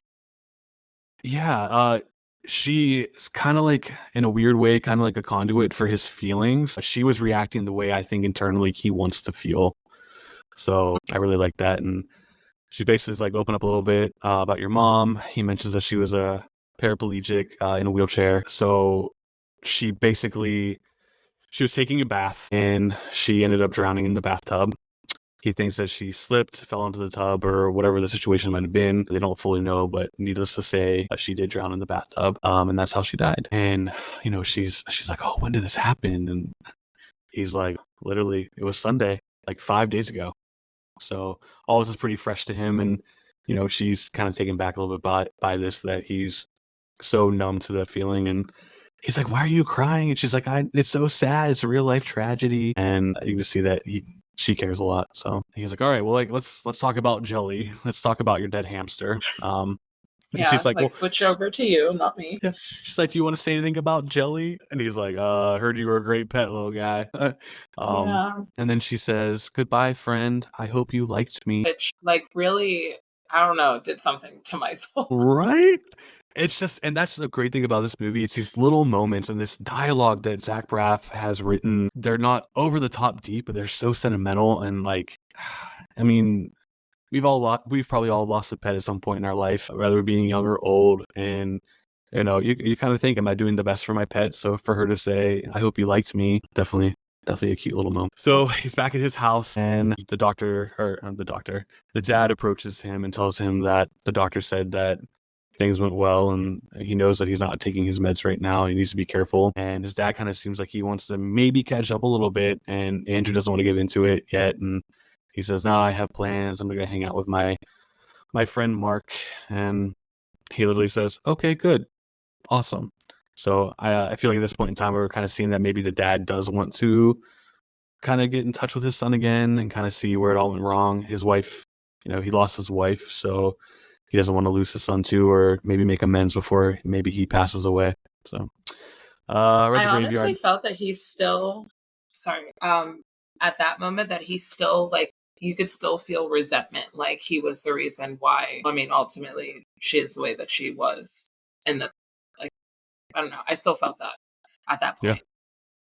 absolutely. Yeah. yeah, again, throughout, I've said it multiple times too, it's just these little moments, pieces of dialogue. You can really pick up on different types of human emotion. And again, as you get older, you kind of see these from different angles. So now Andrew's hanging out with his friends at the graveyard, and they're just kind of chatting away. And we cut to him with Sam now at Sam's house and kind of getting to know a little backstory on Sam and learning about her past and looking at old photos and hoping to see a video of her during the Florida Stars on Ice. She was wearing like a gator costume. And yeah, so they wanted to have a video of Sam as a child ice skating and stuff, and they couldn't really find, the right person to do this, so they thought putting somebody in a gator suit would just make a lot more sense than trying to find someone who could not only ice skate really well and look like Natalie Portman. Putting her in a gator costume was fun, so we see the video, and whenever her mom says, "You can tell by her hands." Yeah, you can tell by her hands it's her. And she just looked at her like, "Okay, Mom, stop." Yeah. Yeah, and then Andrew kind of looks back at her as they're watching the video, and she, we as adults see relics of our past and get a little sentimental about it, like things we used to do that we might not do anymore, dreams that we lost along the way. I kind of feel like that's how she feels in the moment, and I think that his reaction to her turning around and just looking at her to see her reaction is kind of like, this was a piece of you, and obviously that piece is gone. I thank you for showing it to me. And then at the end of the video, they clap, and all the lights go out because they have the clap on, clap off lights. Which cracks me up because they all just look at each other like, oh. Okay. They decide to leave. They go to a bar, have some beers. I keep opening up about different things. He asks her about the helmet that she was wearing when she got onto the bicycle or onto the motorcycle after the doctor's appointment. She talks about how she has epilepsy. She hasn't had any major issues lately, but it's something that she needs to constantly keep up on, and things like that. And then all of a sudden, Mark and the rest of his high school pals show up, and they're like, "Let's get fucked up." So they ruin their cute little moment, and they end up going back to a house, and there's a nice big pool in the background or in the backyard, and they all get together. There's Barnaby again. He's loving this movie. Yeah. See, that's him asking to go to the party too. That pool swim was on point. Literally, though. He's like, "I want to go swimming, Dad." Yeah. Stop doing this little podcast right now, and let's go swim. And they're like, "Nope." Let's go swim. So again, we're at this party, and they're all swimming in the back, and everyone is down to their underwear, and they jump into the pool, and Andrew just kind of stands there very awkwardly after everyone jumped in. They're like, "Why aren't you jumping in?" And he gets into the pool, and he does this really awkward doggy paddle, and we realize that he has no idea how to swim. But Zach Braff's acting here of his little doggy paddle is so funny. And it's so funny. Their reaction to him, like staring at him like, "What the hell are we watching?" Like the head cock, they're like, yeah, let's just not. Actually, just go over there. Yeah, just go over there. We don't want you to drown, please. Yeah. The party fizzles out, and we're left alone with Sam and Andrew in the pool. They're up against the wall in the pool, so we don't have to watch him struggle to swim anymore. And he obviously has, during this conversation, they have a very deep conversation about life and kind of home and what family is. It's kind of like the foundation of the movie as a whole. Gonna say the dialogue. So he says, "You know that point in your life when you realize the house you grew up in isn't really your home anymore? All of a sudden, even though you have some place where you put your shit, that idea of home is gone." Sam looks at him and says, "I still feel at home in my house." He responds, "You'll see one day when you move out. It just sort of happens one day and it's gone. You feel like you can never get it back. It's like you feel homesick for a place that doesn't even exist. Maybe it's like the rite of passage, You won't ever have this feeling again until you create a new idea of home for yourself. For your kids, for the family you start. It's like a cycle or something. I don't know, but I miss the idea of it, Maybe that's all family really is. A group of people that miss the same imaginary place." Like, what dialogue? Right. So, and also what to have that thought as he was 20. Zach Braff was 26 whenever he wrote this, or he just wrote. Okay, so like to have that actual thought as a 26-year-old, because that is a very large feeling about leaving home, and it's like, okay, well now I start my new life But even though I still have the people, if you're lucky enough, of your whole life, but then you have to continue on. Like once you leave your house, you're done type deal. Yeah. If you don't have a family home, which is hard. Yeah. And, the age old saying about how, you create your own family as you get older and your friends become your family, etc. So it all falls in line with that. And they go back and they have a little moment. She kind of like leans into him into the pool, and we can really see like their relationship growing here, like a garden. Like a Uh, garden yeah, it's a state of mind. So blooming. they go back into the mansion, and there's just a few of them left from this party, and they're just sitting on the floor in like this huge fucking living room in front of this huge fireplace, but there's no furniture. And one guy says, "How about some fucking furniture, dude? Like, what the hell?" Meanwhile, Mark is sitting there playing with the silent Velcro. This is the first time we see that silent Velcro, and he's like, "Wow, it's so quiet." And the guy who invented it is like, "Yeah, man." He's like, "Yeah, I know." They ask him they ask Andrew why he kind of disappeared, and Sam basically sets up these conversations. His friends kind of, again, seem disinterested in all the facts. Sam's making him speak, and his friends are learning things about him as well, which I think is very interesting. As I mentioned earlier, I think it's kind of shitty that his friends have never taken the time to get to know these things. Why did he go away? He went off to boarding school. So Sam's getting him to open up, and Sam asked why his mom was in a wheelchair, and he's basically like, well, I'm really going to open up now. And do you want to tell everyone why his mom was in a wheelchair? Do you remember? His mom was in a wheelchair because whenever he was 9 years old, he got upset with her. He was very frustrated, and because he said that she was always upset, she was always depressed. So he didn't understand why he couldn't make her happy. And one day he was really frustrated and then pushed her down the stairs.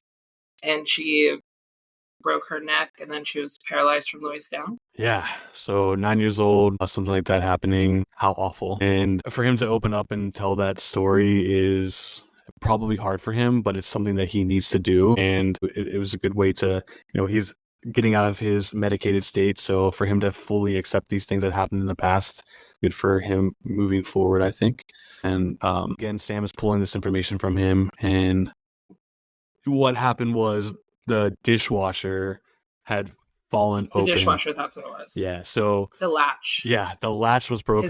His whole life was dictated on a broken latch. Yep.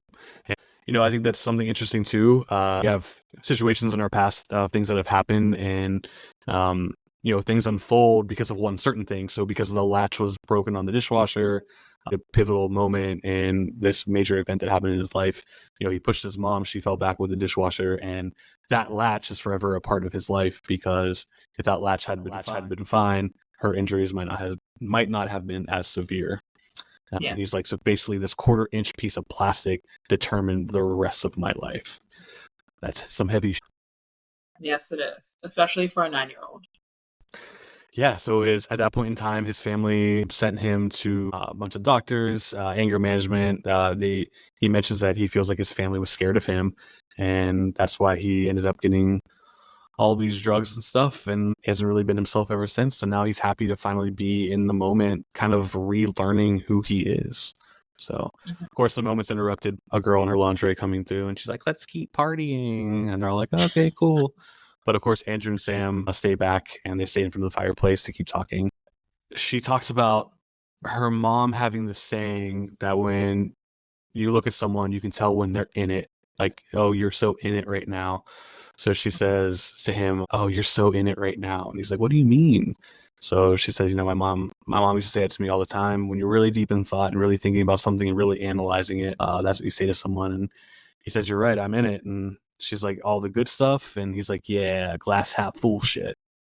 So they kind of chuckle a little bit, and they're flirting, kind of see their relationship progressing a little bit. And she's like, "I can tap dance." So she breaks the silence with something silly. So we've had this very heavy conversation, and then, she got the information that she needed, and she's like, "Okay, well, okay, like, I don't want this to keep going. I can tap dance. You want to see me tap dance?" And then she stands up and does this really goofy tap dancing, and he's like, "Oh yeah, you definitely tap dance." And Really cute moment. Andrew's back at home. It's morning time. He goes into the bathroom where his mother had her accident, and kind of turns the water on a little bit and just kind of taking it all in, you know. So we're back with Mark. Mark is playing his guitar. They're chatting a little bit and catching up. And Mark's like, "Oh, like let's hang out." And he's like, "No, I told Sam I'm gonna hang out with her." And he's like, "Well, she can come too." And Mark can kind of tell like he's really smitten by this girl. But Mark agrees, and he's like, "Well," and he gets in the sidecar to be the little bitch that he is. He is a little bitch. He robs graves. Like he does. He does. Pisses me off. It really does. They end up at a hardware store and kind of searching around, and they run into one of his old high school friends and whatever. And he's like, "Oh, you're the guy on TV," and he's like, "I know people too." And Andrew's just like, "God, like my life is way more than just being this guy who went to Los Angeles to, you know, become an actor. Like that's not who I am." And that's true to say for any of us. Like, you know, we are not just our jobs. We are so much more than that. So this guy that went to school just sees him as that, but doesn't really know him for who he is. All right, so basically now we're on this little journey, and do you remember what they're trying to? Mark is trying to get back something for Andrew, a gift, a parting gift. Yeah.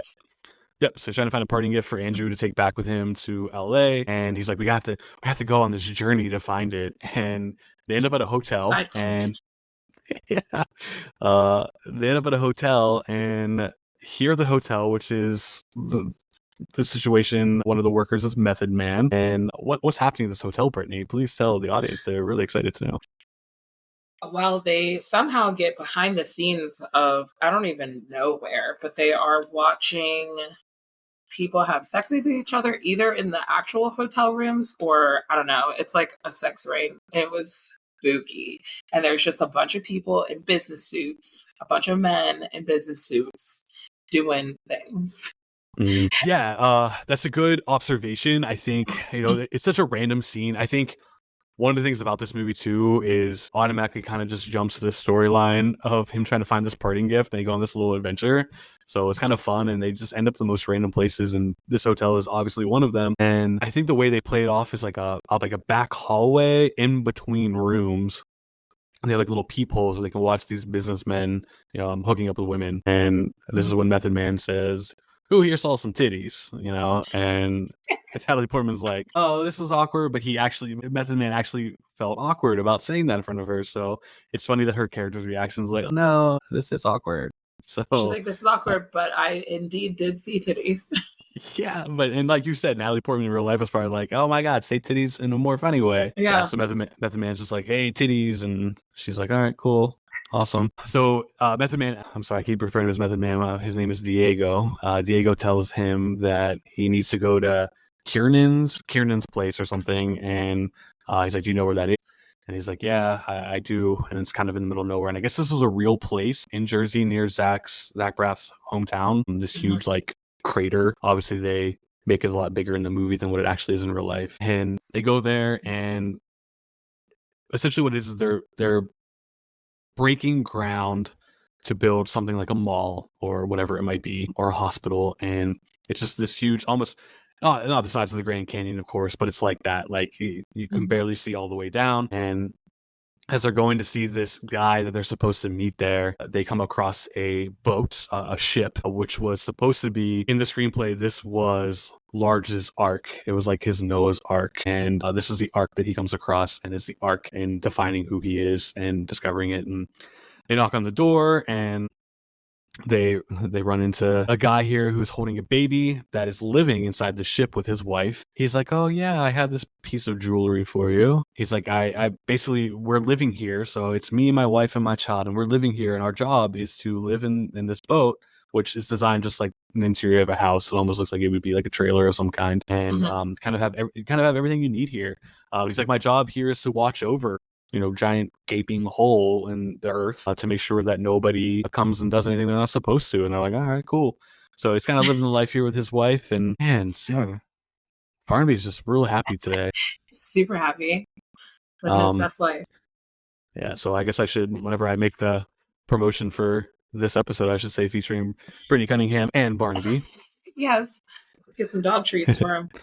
Yeah, get him some second billing here. So, did you get anything from the dialogue in the scene between all of them? Did you get any like background, anything that you noticed, any symbolism, anything like I that? think the symbolism from this scene with everybody that you're constantly searching for yourself, no matter how old you are, because we'll assume that Albert and his wife are in their late 30s, early 40s. Hmm. So he's telling them, like, hey, I I'm gonna go down to this how do you say it? Quarry, yep, quarry. And to to discover something that is unique and different, and to just continue to search for himself, I think. Hmm. But then he said that then he looks at his wife and his kid, and like this is all that he needs. But there's still that desire of searching, not necessarily for more, but just for a better understanding of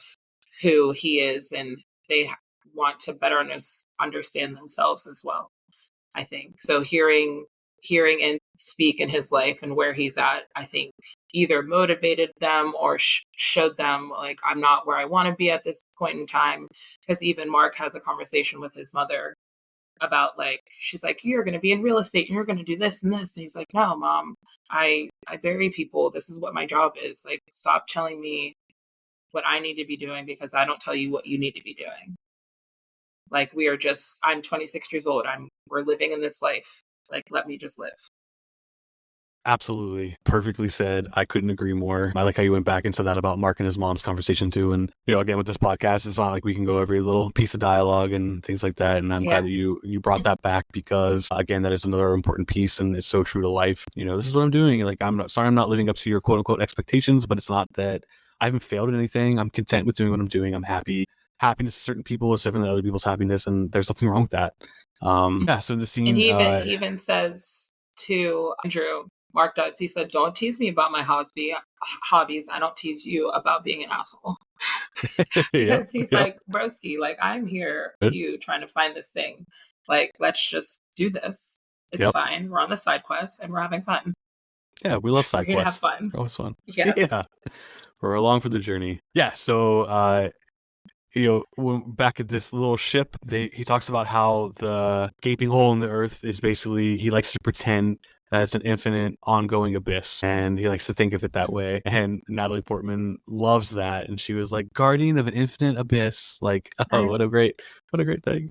It's so cute. And she's so right because he is protecting, I think he's protecting ideas. He's protecting bigger things for anybody who can either make it there or have a query of their own in their minds of some sort. So yeah, Yeah. get that infinite abyss.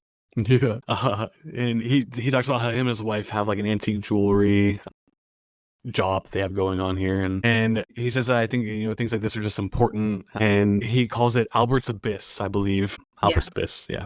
So he basically says none of the things that we think matter really matter.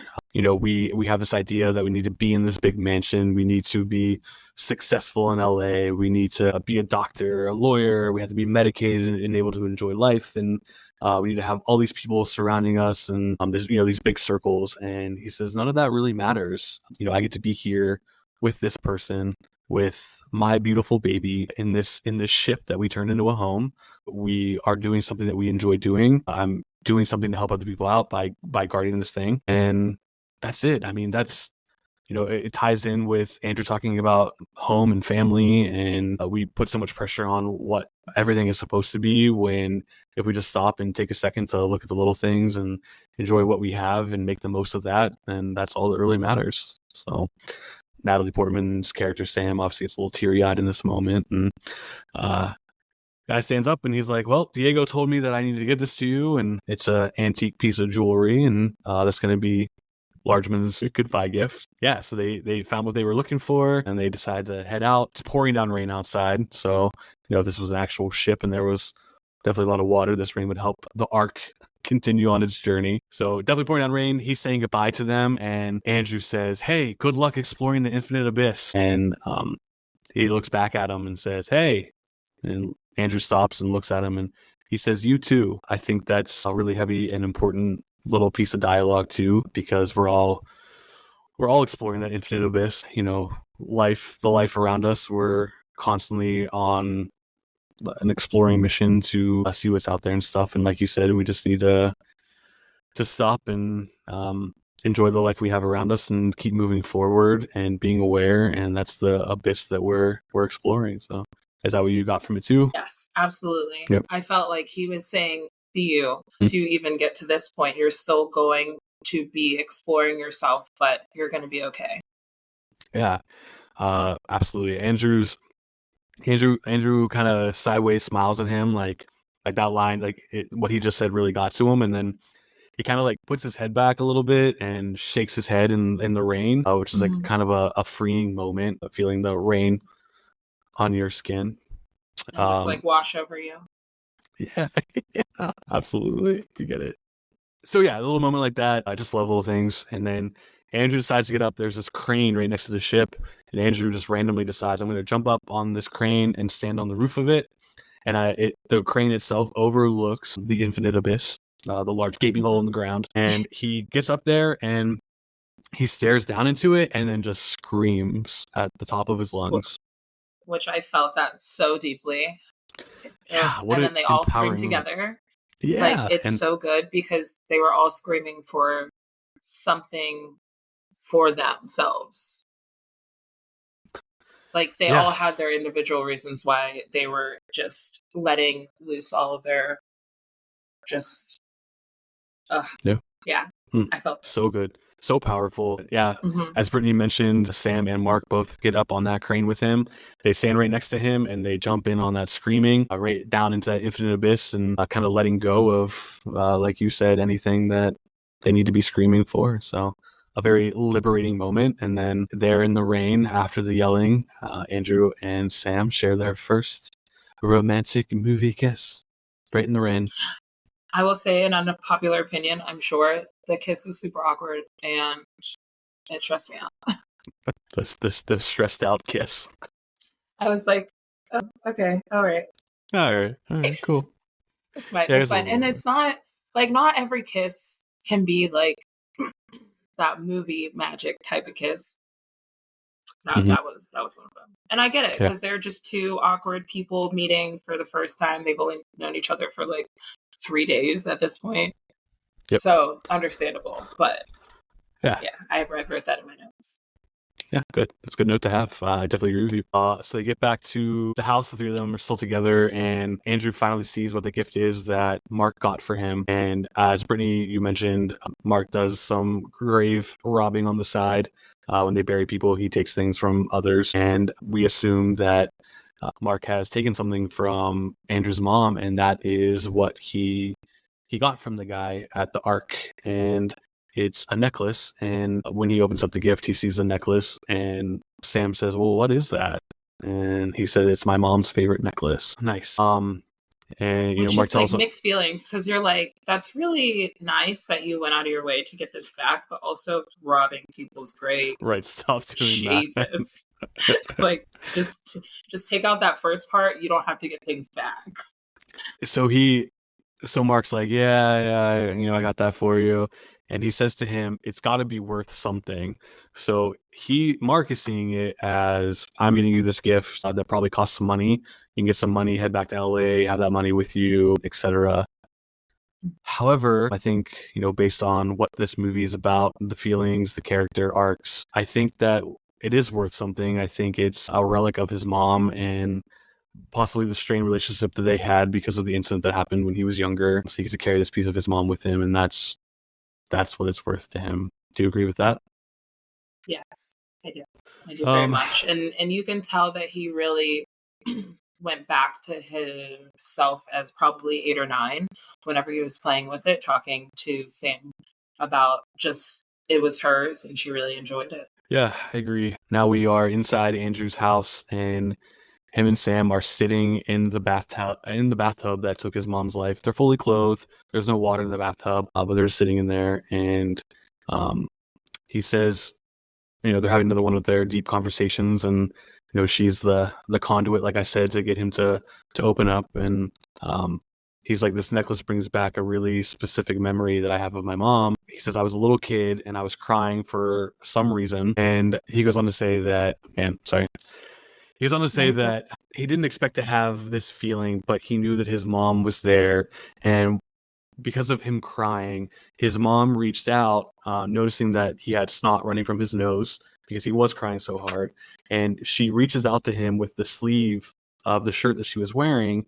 And she says, go ahead and blow into this. And he sees that moment of just even thinking as a little kid, like, wow, you can really love someone so much to, let your kid or that person that you love do something that's, deemed disgusting. He's blowing snot into his mom's sleeve, and he was like, that this is love. Like that is what love is. Sam's completely taken back by this because she couldn't agree that he made it to this point of his feelings to feel the way that he's feeling. And in true Sam character fashion, he starts to shed a tear a little bit, and she's like, shut up, what is that? Wait a minute, is that a tear I see? Wait, we have to do this. Let me grab something. She grabs like a little Dixie cup, she puts it right underneath his eye, and she's like, we gotta catch it, gotta get it in this cup so we can always remember it when you first started to have a feeling. Got one. Yeah, got one of those tears. Immediately I thought of Harry Potter and Snape, and I was like, oh no. Oh yeah. Devastated. Devastated. That's so funny. I didn't make that connection, but yeah, I love that. I didn't even think about it. Well, I did now because it's 2024. Like in 2004, that I guess it makes sense. Didn't exist. Yeah, that's true. At least that's I very know. true. Yeah. So she's like, wait, that's it? And he's like, yeah, I think so. I don't feel any more coming along. And she's like, well, just hold on to this and let me know when you need another cup. Then she's like, you need a tissue? And she uses her hand and she starts rubbing his face, and they're kind of laughing. Which I thought was so cute because it's like, he just said, this is love. My mom did this. And then she like does it back to him, symbolizing like, yeah, like I can do it too. Like I can love you too. Yeah, super cute. I really love it. And just their acting here too, it's so believable. I think their chemistry is very organic, and he leans into her and they hug each other, and that hug just seems so real. And he whispers to her and he says, fuck, this hurts so much. And she says, yeah, I know, but that's life. Yeah. Right in the feels. Chills. I have chills. Oh damn, this movie, I'll tell you. She says it really got me. Yeah. She says it's real, and if nothing else, that's life, It's real, and sometimes it fucking hurts. But that's when you're living. Okay. We get it. Great. And then cue Such Great Heights by Postal Service. And I was just like, perfect. Yep. Perfect. Yeah. Great song, great lyrics, very memorable. So glad this is part of the soundtrack. And fun fact, it's actually cover. It's Iron and Wine singing the song. And I did say that. Oh yeah, it's the Postal Service's version is amazing, and then Iron and Wine just made equally amazing version. Yeah, so good. I love that you love the Postal Service. Oh, I love the Postal Service. I love Death Cab. I love Iron and Wine. I saw Iron and Wine in concert a couple years ago at Carnegie Hall, and it was fantastic. He's fantastic. I love it. See, me and Brittany, guys, we have a lot in common. So that's what makes these so easy. Hell yeah. So Natalie Portman and Zach Braff's characters, Andrew and Sam, have seemingly had a night together. They had some love making. The one thing I like that Zach Braff chose to not show the actual act, but them cuddling afterwards, because I saw where he said that he thought that like actually showing the sex scene would kind of take away from the full sentimental value behind it.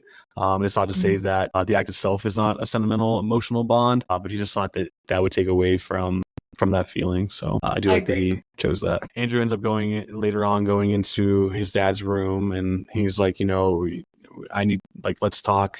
I've been on some sort of a crazy journey those last couple of days, and he's like, you've been avoiding me. And they finally have this moment. And what did you think about this scene? What did you think about their dialogue and everything? Was this something that you were you were hoping would happen, that they would make amends or at least have a conversation and all that? I was happy that they had a conversation. I don't think they really made amends because even in this scene, Andrew calls him out. Like, he's like, you want me to forgive something that I had nothing to do with.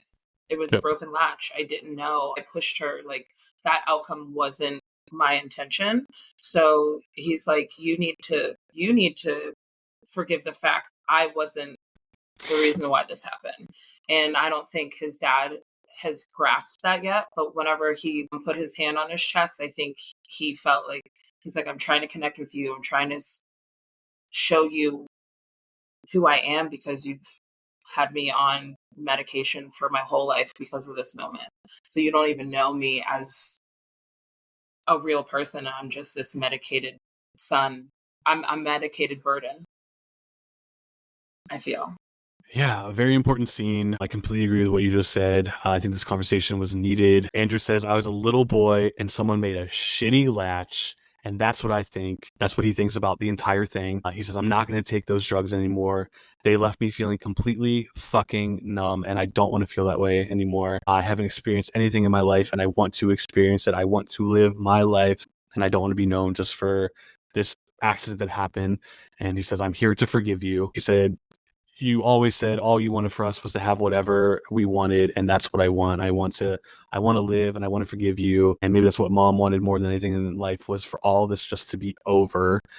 Maybe this might have been the best thing that had happened in a very dark, morbid type of way. But maybe Mom's passing was a way all this to just end. And he wants things to be okay with them. And he said, this is my life, Dad. This is where I'm at. This is who I am. And like you said, Brittany, the hand on the chest is that connection. And I think it's such a important moment. And his dad just kind of completely becomes submissive to that and agrees. Like, I agree. And then don't really need to say much else of anything. Yeah. And then he gets up and he walks out because, like you just said, there's nothing else that he can say. He spoke his piece, and they just have to move on from that moment. Yep. And grow. So here we are in their own garden state. In their own garden state, the state of mind, the blooming brain. Oh god. I love it. All right, so we're at the end of the film. We are at the airport, and it's time for Andrew to go back to LA. And Sam is completely destroyed and is so sad that this could possibly be the end for them. He basically tells her, like, I'm not saying goodbye to you. We're just putting an ellipsis on this. We can continue. We'll keep in contact. And he says, I'm worried if I don't get myself figured out and I don't land on my own 2 feet, that I'm not going to be able to make this work for us. And she's like, we just started this, and, I love you. He says, I'm going to call you when I get there. And she does this, like, really, we mentioned before, somewhat of a childlike thing where she starts crying and she turns away from him because she doesn't want to be that vulnerable in front of him. And she eventually turns back to him, and she's accepting the fact, kind of like he's done, that it's okay to be emotional. It's okay to have your feelings. And damn, Natalie Portman's crying here. I feel that those tears were like, hey, her tears were like, I want some acting. Like this, we're acting too. Okay. Her whole facial expression, you just feel her. You can watch that scene silent, and you know exactly what she's feeling. And it's just shows a testament to how great of an actress that she is. Yep. Couldn't agree more. And he kisses her, and he gets on the escalator and starts heading to. He runs to that plane. He does. I said, okay, all right, you don't have to run that fast. Shit. And this is when another amazing song starts playing in the background by Frou Frou, better known as. Do you know who Frou Frou is? Imogen Heap. Yeah. Yeah. Yeah, some people don't know that, and I think that's pretty cool. Obviously, Imogen Heap went on to have a really great solo career, especially in the indie pop world. But this Let Go is this is Garden State song. Like this, every time I hear this song, I'm in my garden state of mind. It has such a connection. Like lyrically, the song is perfect. One of the lines is, "There's beauty in the breakdown. Just let go, let go." Basically, Andrew is gone. He gets onto the plane, and while Let Go is playing, we kind of see where everyone else is at in life. His dad is standing in the bathroom where his wife has passed away, Mark is ripping a couple hits off of a bong, and Sam is in a phone booth crying, really sad. And then all of a sudden, Andrew appears in the phone booth and he says, "Yep, the ellipsis, it's dumb, it's dumb, it's an awful idea. You helped me realize what life is. You helped me find my emotion, and that's what life is. I'm in love with you, and I don't want to keep running from how to feel. And what I feel is I care about you. And I'm not sure of anything in my life. I've never been sure of anything in my life, but I'm sure of how I feel about you, and that's why I need to stay right here with you." And he says, "So what do we do?" And they just kind of stand there and look at each other, and they laugh and stare at each other, and says it again. He's like, "What do we do?" And they kiss, and what do they do? We don't know. The movie's over. We don't know. That is the end. Yeah. It ends with a kiss. We pan out, head of the end credits, and that is Garden State. Brittany, do you think that Sam and Andrew are still together 20 years later in 2024? I honestly would hope so, but in reality, probably not. Oh my Because God. of how they met in such a not necessarily chaotic, but just like a full force. They were definitely meant to meet each other at that moment of both of their lives. But I don't think that they're supposed to be with each other for the rest of their lives. Beautifully said. It's my exact answer. Thought to myself when I knew I was doing this episode, I was like, I have to ask Brittany, do you feel like they'd be together? And obviously I have to have my answer as well. And my answer is exactly the same. I don't think 20 years later they're still together. I think Sam came into his life and helped him realize who he was, the journey he was about to embark on. I do think that she was on a little bit of that journey with him. I think they went their own ways, but they will forever love each other, and she will forever be a very important part of his life, a very big arc in his life. And yes, absolutely. He'll always credit that to her. And we hear people talk about we meet certain people in our lives for certain reasons. I do believe that this movie represents that perfectly. Sam was perfect for Andrew in that moment. So, hell yeah. Yes.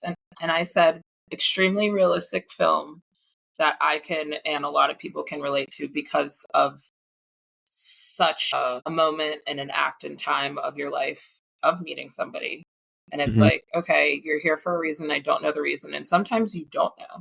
Sometimes you'll never figure it out, but they helped you get through that moment. Like she was there to help him through getting through to his dad, getting through with the fact that his mom passed away, getting through the fact that he's back in his hometown, like seeing these people. And it's like, okay, I've known you, but I don't know you anymore. Mm-hmm. And I think that is a very real thing in life. I agree. You mentioned that it's a very real film. It's very honest. And I know you mentioned when they kissed on top of the crane, it was like an awkward kiss. And I know you don't necessarily mean that negatively. It was an awkward kiss. No. And I yes. think that's one of the great things about this movie. And I actually listened to a podcast a while ago about Garden State, and the people, the hosts who were running the episode absolutely hated the movie. And the things that they were saying, Wow. I couldn't relate to what they were saying. None of it made sense to me.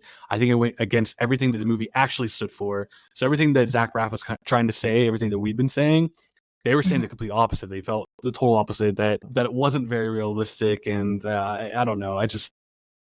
Which is so odd because I did read a lot of stuff like that, and a few people that I know who've seen it, they're like, that's such a weird movie. Then I watched it and I'm like, what's weird about it? Like, right. Yes, weird things happen, but it's not a weird, like nothing is weird about any of what these people are doing, because people do stuff like this every day. Absolutely. Yeah, for sure. It's, we know that Zach Braff took some of the stuff from things that have happened in his life or things that he knows has happened in his life. And we've all seen and done some crazy things, and some things we tell people like, oh, this happened. We were like, there's no way that happened. That's so I know, that's you're like, strange, I swear it did. yeah, and that's life. And I think that's what's beautiful about the movie, is that it is honest and it is weird, but it's weird in an honest way. And just because, going with what the film means, just because it's not in line with what you're experiencing or what you think, doesn't mean that it's not right, and that it's not real or couldn't happen or couldn't be someone's feelings or anything like that. So it's interesting nowadays, people reviewing, like, the younger children watching this film nowadays seem to really critique the movie, and disheartening sometimes to see what people say, because I feel like they just don't get it. And that's with any movie. It's not just Garden State, but for a movie that I think set out to do such a thing, I do I do hate seeing when certain people don't fully grasp what the concept is and what it means. And that doesn't mean that you have to love the movie because you watched it. You're obviously allowed to not like the movie. But I just think that some of the criticism is literally what the point of the movie is. And I think that's why I'm just kind of like, you guys are literally saying that it's a bad movie because of what the whole point of the movie is. And that to me is like the most realistic aspect of it all. Agreed. Agreed. I mean, it's about a kid who has to go back to his hometown because something tragic happened, and you literally run into the people who you knew your whole life because they went to elementary school, middle school, high school. You just have to assume that. And then you're like, oh, you are people that I know, but I don't know this version of you. So you're kind of like stuck in a place of, I don't want to be here. I left for a reason, but I need to be here to continue to grow into the person that I am. Right. Yep.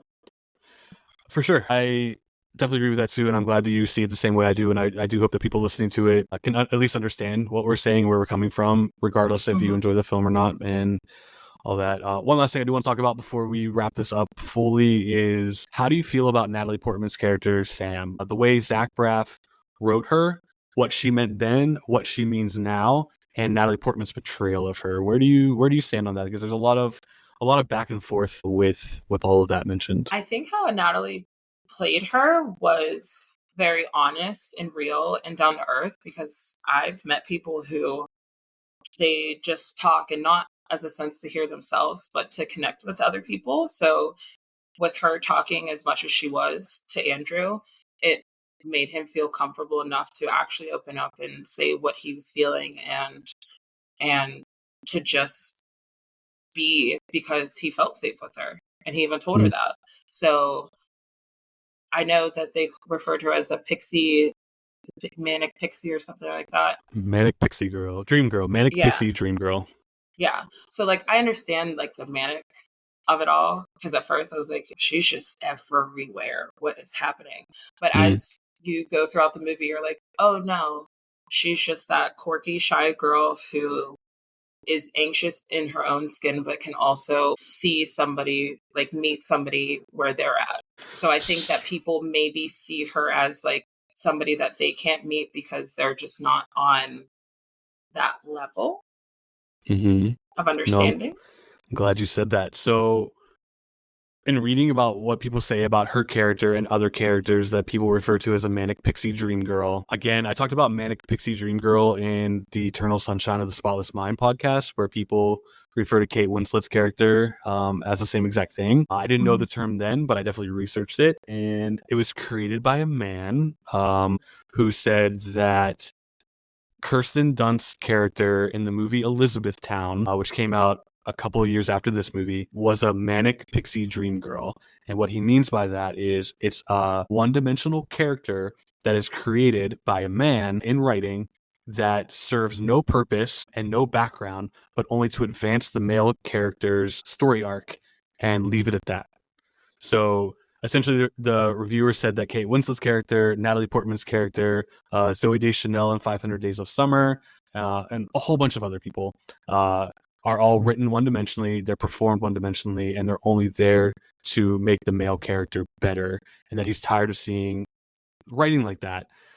So, in my opinion, I think that's very misogynistic. I think what you said, Brittany, is that uh, it even goes in terms of the film itself. Just because we maybe never met someone like Sam before, I think the person who wrote her, created her, didn't see her as this manic pixie dream girl. He saw her as a girl that maybe he met at some point in time, or maybe it was an idea of someone that he would love to help bring him out of his shell. I don't think Natalie Portman's character Sam is written one-dimensionally. I don't think her acting is one-dimensional. I think throughout life we meet all different sorts of people, and maybe Sam might not be someone that some people want to be friends with or fall in love with because she is a little quirky and she talks a lot and she does goofy things that maybe we don't understand, but that's who she is. And that's, yes, she's a fictional character, but there are real humans in the world that maybe aren't our cup of tea, but that does not mean they're one-dimensional or have no background. And sorry, I had to go on a rant about that because I don't understand No, it, and I that's hate that we're fair, running because with it. Why? Yeah. that's such a crazy accusation to even throw out. One, two. Kate Winslet in Eternal Sunshine of the Spotless Mind was not one-dimensional. That's absurd. And Mm-hmm. neither is Sam in this film. I've never seen Elizabeth Town, but like I know Kirsten Dunst as a actor, and she's phenomenal. So Mm-hmm. I think he just doesn't understand, like he's not on their level of understanding what it's actually to be like a person. Yeah. So like what? Yeah, so moving forward in all these podcasts and stuff, I definitely want to erase the whole Manic Pixie Dream Girl thing because I think, in my opinion, I think it's really fucking stupid, and I don't know. They are complex human beings, just like men, and they have emotion. They can show emotion. They could be quiet, because why wouldn't, like, you can say that about Sam, but you can't say that about Andrew, because what is the difference? Like, they are literally moving in this journey together. Absolutely. Zach Braff, I think you're an amazing character. Separately. Yeah, agreed. Agreed. That's ridiculous. Get me fired up. Yeah, that's my Manic Pixie Dream Girl rant. So I didn't know much about it during my Eternal Sunshine of the Spotless Mind. I knew like the bare bones of it, and then researching it more when it came to this film, I was like, "Nuh-uh, Mr. Movie Reviewer, I'm coming for you." Yeah. So now I have to be on like the lookout of people referring to female leads in roles like that, because absolutely not. Someone along the lines named Zooey Deschanel her entire career, all of her characters, as a Manic Pixie Dream Girl. Like New Girl is literally about Jess. Right. Thank you. I want to peel off my skin from that statement. That's crazy. I know. All right, so we'll go. We don't accept that. Yeah, no more Manic Pixie Dream Girls, guys. Negativity. Let's stop throwing that out there in the world, damn it. Yeah. Okay, so that's Garden State. Brittany, what is your reaction shot? This is your first time watching it. You watched it several times since your first time. What do you rate it on a scale of 1 to 10? Overall, I rated it a 8.5 because I did really enjoy, like, the acting was phenomenal. Just how it was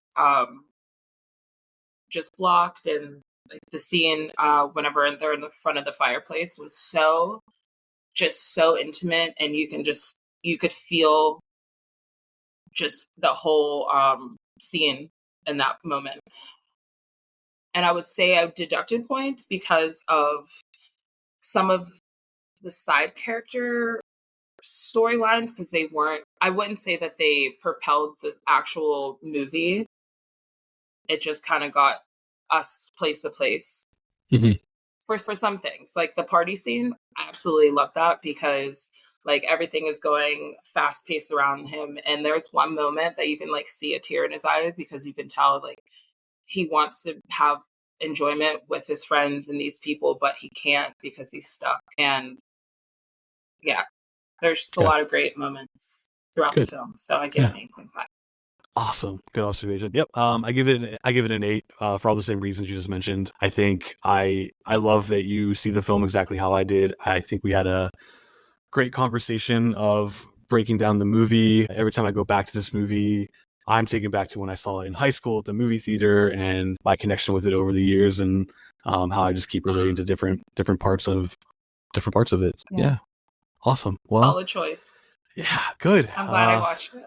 I'm glad you watched it too, and I'm glad you liked it. I always, I don't expect everyone that I try to get their reactions to. I don't expect everyone to love the movies, but it's always nice when they do. So if anything, I just like introducing movies to people, and I like talking about them with them. So yeah, absolutely. And I love going back and watching films with people who I've grown up watching for years, like Natalie Portman. I've seen so much of her work and I absolutely love it. So it's nice to see like where she was in her early 20s. Yep.